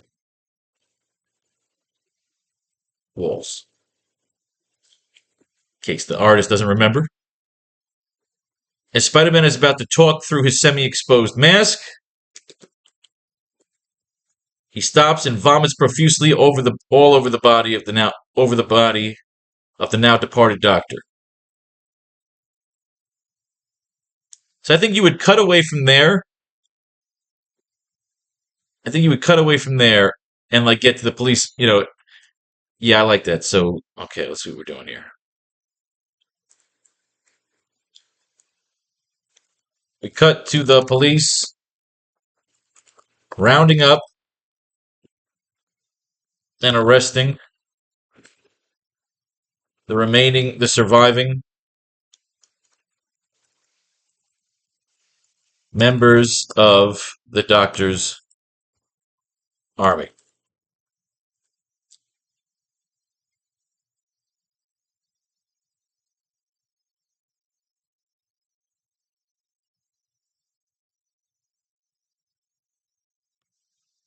You see the body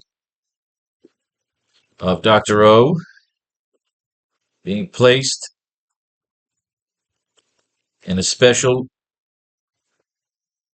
containment box.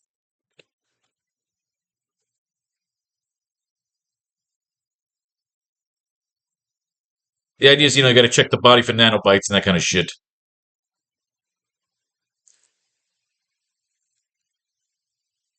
Spider-Man accepts the cigar from Commissioner Stacy. Maybe we won't do that. Maybe we will. This is the idea that we're maybe thinking of how we're going to lay out the page. It's kind of fun to do first, and that might change before we get to the end. So let's do a little mining. The final Amazing Spider-Man of one Stan Lee. Well, I think he comes back and writes like an anniversary issue or some shit. He saves Flash Thompson. Now he's pissed off because he thinks that fucking Gwen's in love with Flash. Again, it gets a little annoying. He's angry, he's frustrated, he's punching fucking things. He's got to put his camera on. He didn't make any money because he didn't get any pictures of him beating up on Doctor Strange. So now just things aren't going right. He's got to save his camera. He doesn't have a lot of money. Now this idiot, the fucking Gibbon, comes around. This is how you know that fucking Stan Lee was just done. Stan Lee was done. They just throw this idiot out here. Some fucking stupid freak, looks like a fucking kangaroo, comes to town, says, oh, I don't know what to do. And then Spider-Man says, what do you want me to fucking do? You want me to help you? My fucking life sucks. Being a superhero sucks. You're an asshole. You're ugly. You're a fucking freak. Get the fuck out of here. Go back to sleep in the fucking shelter. He was a Gibbon. The Gibbon, look at this. The stupid Gibbon. He's a freak of nature. They make fun of him. They throw nuts and bananas at him. He had no bread. The fucking guy's here, but he's strong as a gorilla. He joins the circus. He gets to the freak show. You ever hear this fucking story 75 fucking times in a row? That he's sick of being in a fucking circus? So he has to get his fucking stupid clothes back. He puts his clothes on. Gwen's all fucking here, but of course he's too tired and he's too pissed off. Aunt May's fight with Gwen Stacy. His life fucking sucks because Stan Lee can't keep doing stupid fucking shit to him. Flash and fucking Harry, they're supposed to go see Star Trek. Everybody's trying to have a good fucking time. Peter's got no fucking life, and now all he's thinking about is Flash Thompson fucking his girl, and he's an asshole. He deserves to lose her because at least Flash has some fucking thing to give.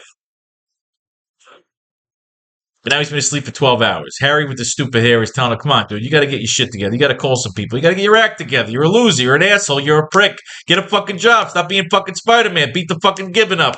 You know what ends up happening with the stupid fucking story and the stupid fucking character is the Gibbon ends up being fucking mentored by Kraven. Now, how the fuck did Kraven get back into the city? I don't know. So what I'm thinking is instead, Kraven's watching. I will harness his energy. So Kraven's all of a sudden back in the city. Why is Kraven back in the fucking city? We're going to go one more month. We're going to mine one more fucking comic book because I just want to be fucking done with Stan Lee's stupid fucking storytelling. So our official end is at 110. It's 111. But we'll play through this because we got to put some dialogue in. Just angry with the way he writes those fucking stupid stories. Let's do this. Let's lay out page 22. And then what we'll do is, as a little added bonus, we're going to fix 3 and 4. Well, we're going to fix 2 and 3 here. Let's finish this first. We pan out to be seen that lifeless body of Dr. Rose slumping into a pile of circuits, tentacles, and exposed brain matter. As we see, he has been taken out by a sniper shot.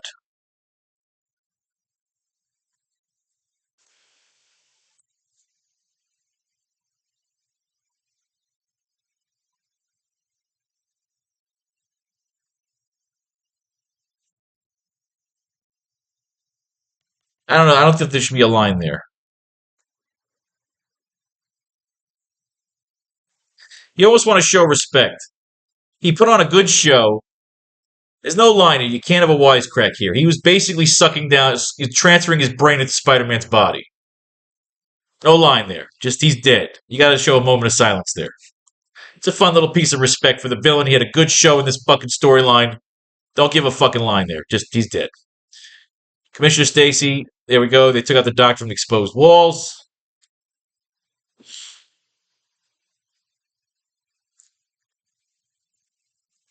Commissioner Stacy will say, "How's the high blood pressure, Spider-Man?"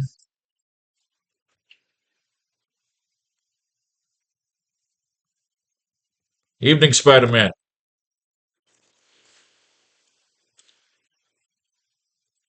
"How's the high blood pressure?"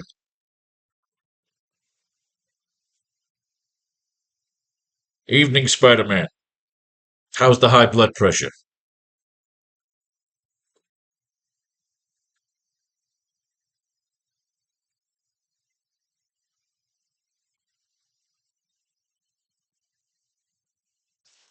"Commissioner,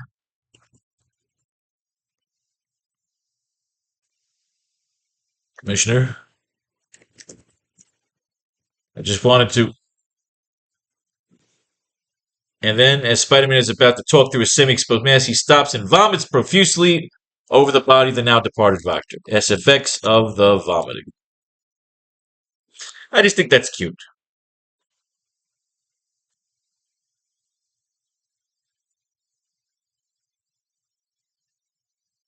We cut to the police rounding up and arresting the surviving members of the Doctor's Army. So now we're going to have some more Betty Brant narrating.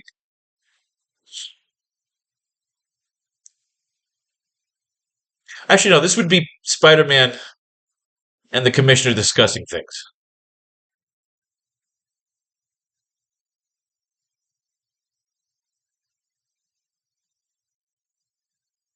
We cut to the police rounding up and arresting the surviving members of the Doctor's Army.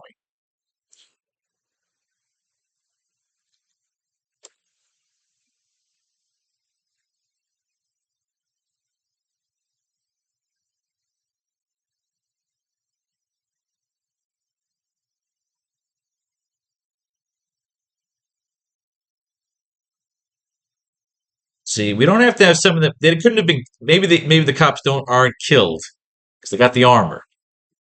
We cut to the police rounding up and arresting surviving members of the Doctor's Army. Spider-Man, and the Commissioner discuss their fate.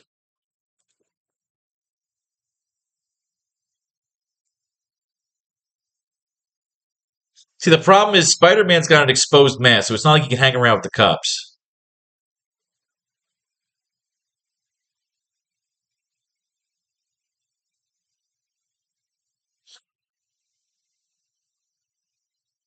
All right, so they should be having a separate conversation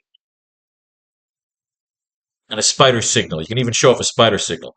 We can add more. We can add more panels here because you have him vomiting, which is no dialogue. We have the slumping body of the Doctor, which again is no dialogue. So you can add a couple more panels here for some more story, if there's story to be told.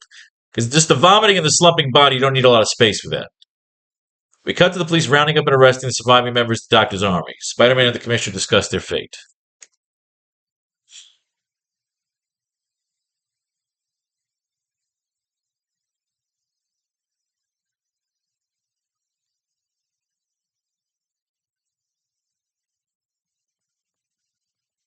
What will happen to them?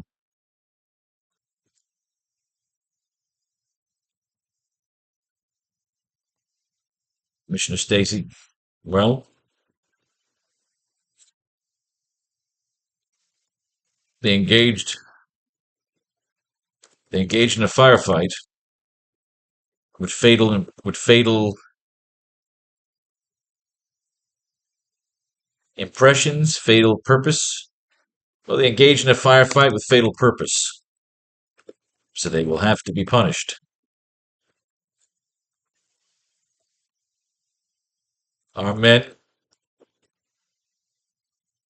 even with the tech, even with the tech and the armor, our men, even with the tech and the armor, there are a lot of broken and burned tonight.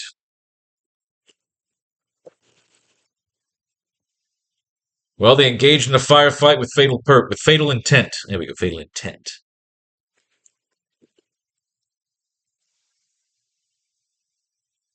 Well, they engaged in a firefight with fatal intent, so they will have to be tried and punished.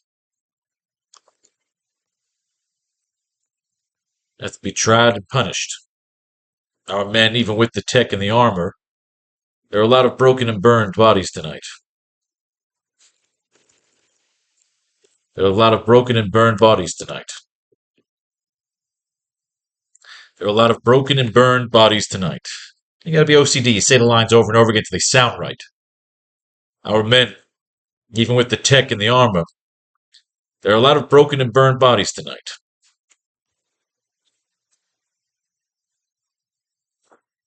This battle carries a heavy toll. But if they were desperate, or if they were somehow brainwashed by the doctor,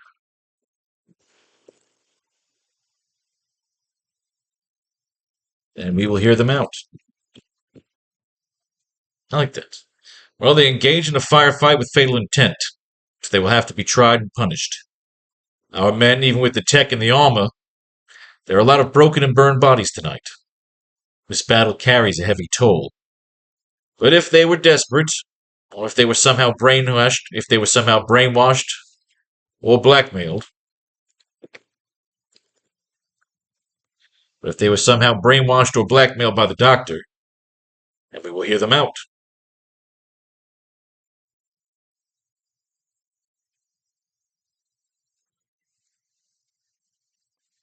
Not all evil in Empire City. I like that. That's a good end line. It's not all evil in Empire City. We see the body of Dr. O being placed in a special containment box. There is no spark among him.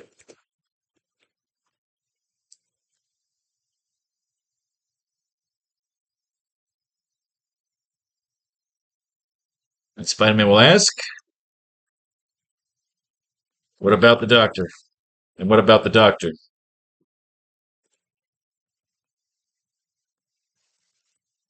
And what about the doctor? Well,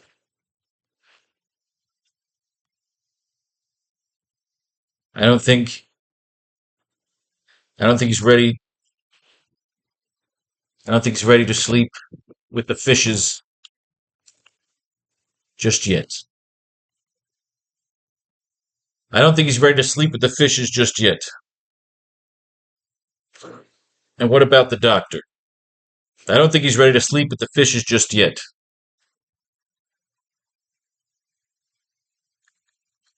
Even with his madness. Even with his madness, he did manage to put quite the fright into the city, into the hierarchy.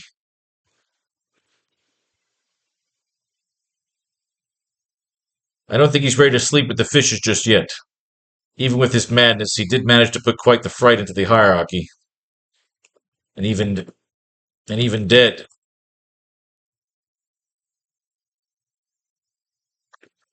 they would like to study the brain. Or his eventual burial. His burial. Even dead, they would like to study the brain.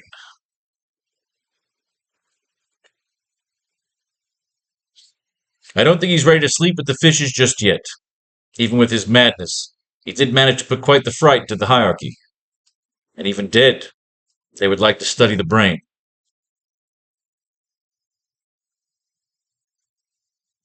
Make sure there are no more. Make sure there are no more robots hiding in the lobes. I like that. Even dead, they would like to study the brain. Make sure there are no more robots hiding in the lobes. Bang!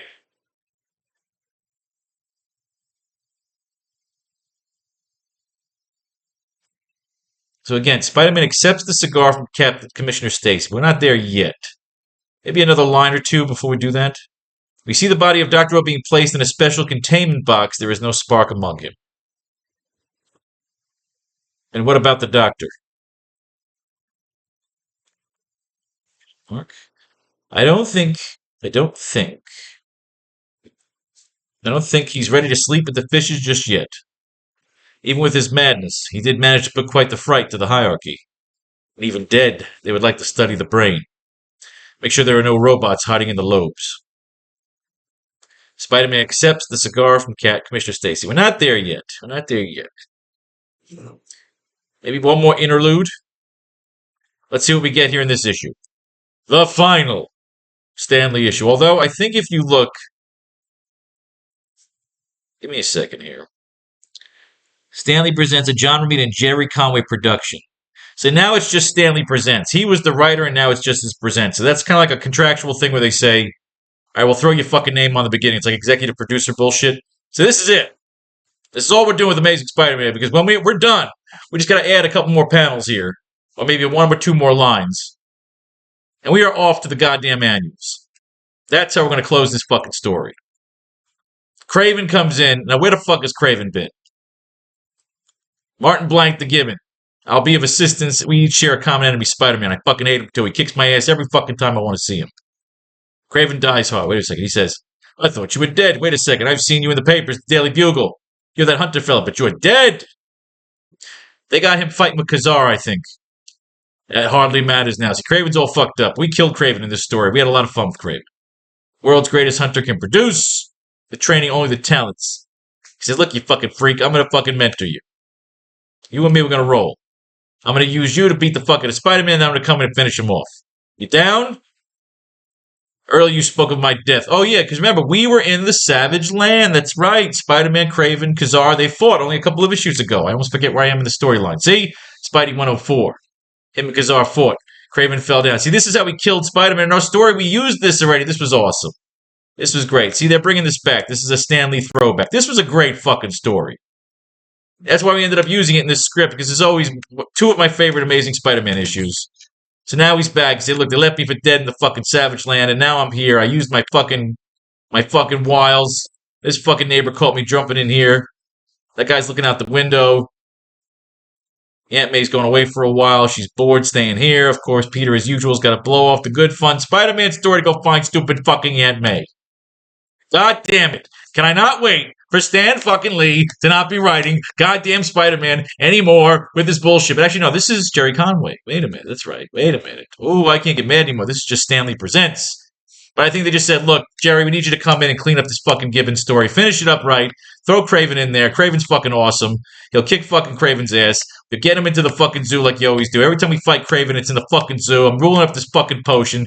We used all this already. Remember, he was trying to use Spider-Man to steal his soul. So we used this already. This is a great story. This is Conway taking over. This represents transition. But we used all this earlier on in Amazing Spider-Man 1, which is currently in production, and that's what this represents. It's fun, it's awesome, and it closes out the Stan Lee era just right, because Gwen fucking Peter, he's such a prick. He's always blowing Gwen off. He's always going off to be fucking stupid Spider-Man, and I can't fucking stand it anymore. Every now and then, I wish they would just show him in the comic book, giving some fucking dick to good old-fashioned Gwen fucking Stacy. Craven's watching as usual. He's trying to use Spider-Man. Come on, Craven, kill him. Kill him, you stupid loser Gibbon, because I'm sick and tired of getting my ass kicked by fucking Spider-Man, so I'm going to do some Bane shit and have you kick his ass first, but it doesn't work.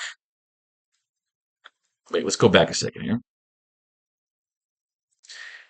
All I have is the taste of ashes. But no, I wanted the taste of revenge now. Weeks of delicate planning, search of the proper human tool. All of that wasted. I should have waited and done the job myself. Fool. We did this. Craven was using Spider-Man. So this is pretty much always the time it's that we got our great villain. That was a nice throwback. But now it's Jerry Conway. This is all Conway taking over. Which is what we're going to save this. We're going to save it.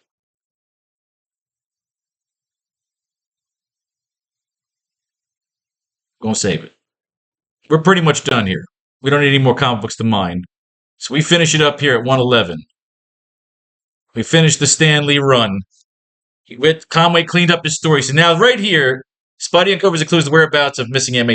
This is Conway taking over here, September. So it's everything going up to August. In September 1972, right before my sister was born, is when we will take over when we start writing a sequel. We're going to start in the Conway run when we start writing the AracKnight Returns. And that'll be kind of cool. Do you know what I'm saying here? You know what I'm saying? I don't know what I'm saying. Amazing Spider-Man 112. We're going to move that into other favorites. And this will be getting deleted. Very cool. Oh, I'm so excited. All right, so we didn't get much out of there because we used all that already. We used all that Gibbons shit, and again, that's ending the Stan Lee run. God bless you, Stan Lee. You're the reason we're all fucking here. But now we got to close this up. We don't need any more comic books. We just need our intuition. And when we come back to write the final 2 pages in our story for the epilogue, we're going to use the annuals. A different power source to really close it out right. And then again, when we come back, we'll use the Conway run. I don't think he's ready to sleep with the fishes just yet. Even with his madness, he did manage to pull quite the fright into the hierarchy. And even dead, they would like to study the brain. Make sure there are no more robots hiding in the lobes.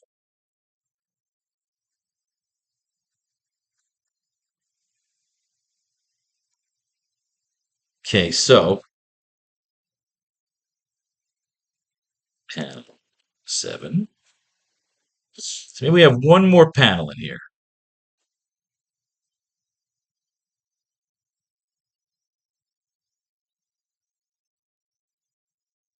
Okay, so we have Dr. O being taken away, the minions being taken away. What happens now? We need one more panel in here.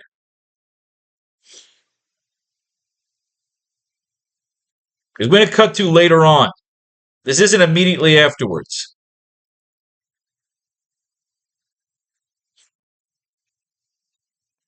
Cutting back to the rooftop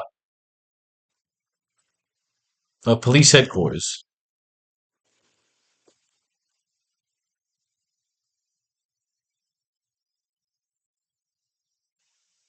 Is that what we want at headquarters? Cutting back to the rooftop of commissioners of the commissioners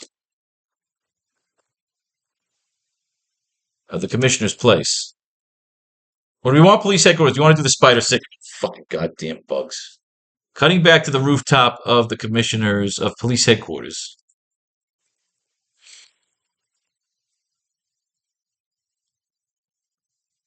We see Spider-Man chatting with. They shouldn't have a spider signal yet. God damn, I'm gonna murder this fucking bug. Go into the fucking Amazon thing so you can die. Cutting back to to the rooftop of Commissioner Stacy.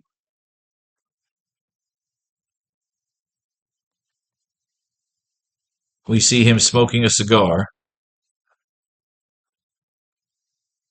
while laying out the aftermath to Spider-Man, who is perched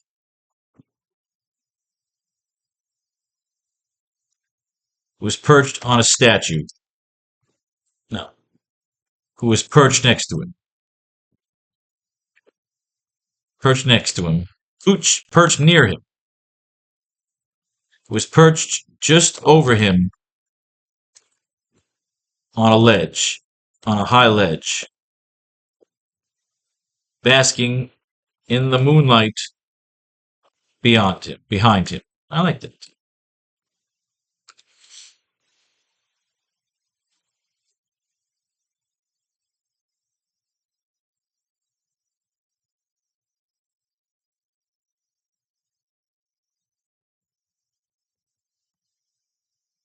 Making sure there are robots hiding in the lobes.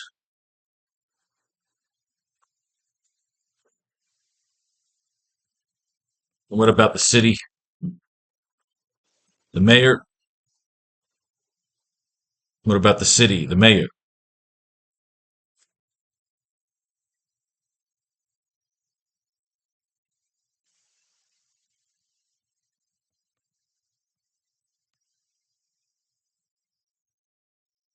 Well, from what I hear,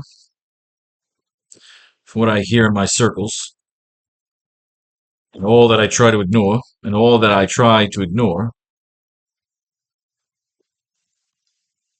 it looks like old man Jameson is going to run for the seat. Looks like old man Jameson is going to run for the seat, which is good because I don't want it.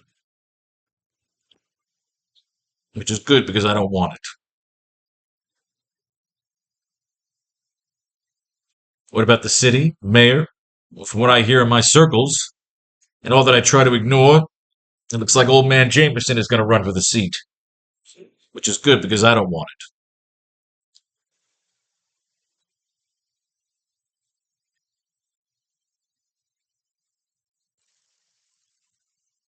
So what do you want, Commissioner?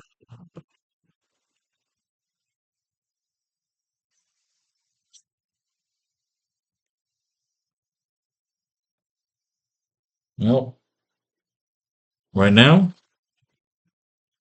just a good cigar.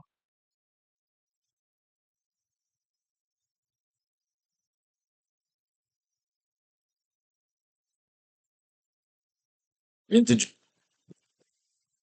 a vintage Madripoor.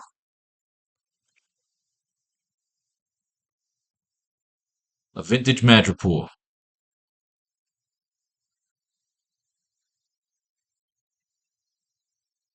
Commissioner Stacy turns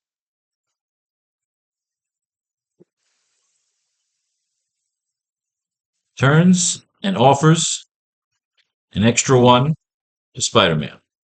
You don't need to show him accepting it. You're just going to assume that he does. I think that's kind of cooler. It's like they're saying, right now. So what do you want, Commissioner? Right now, just a good. Right now, a good smoke. Right now, a calm breeze and a good smoke. A vintage Madripoor. Commissioner turns and offers an extra one to Spider-Man.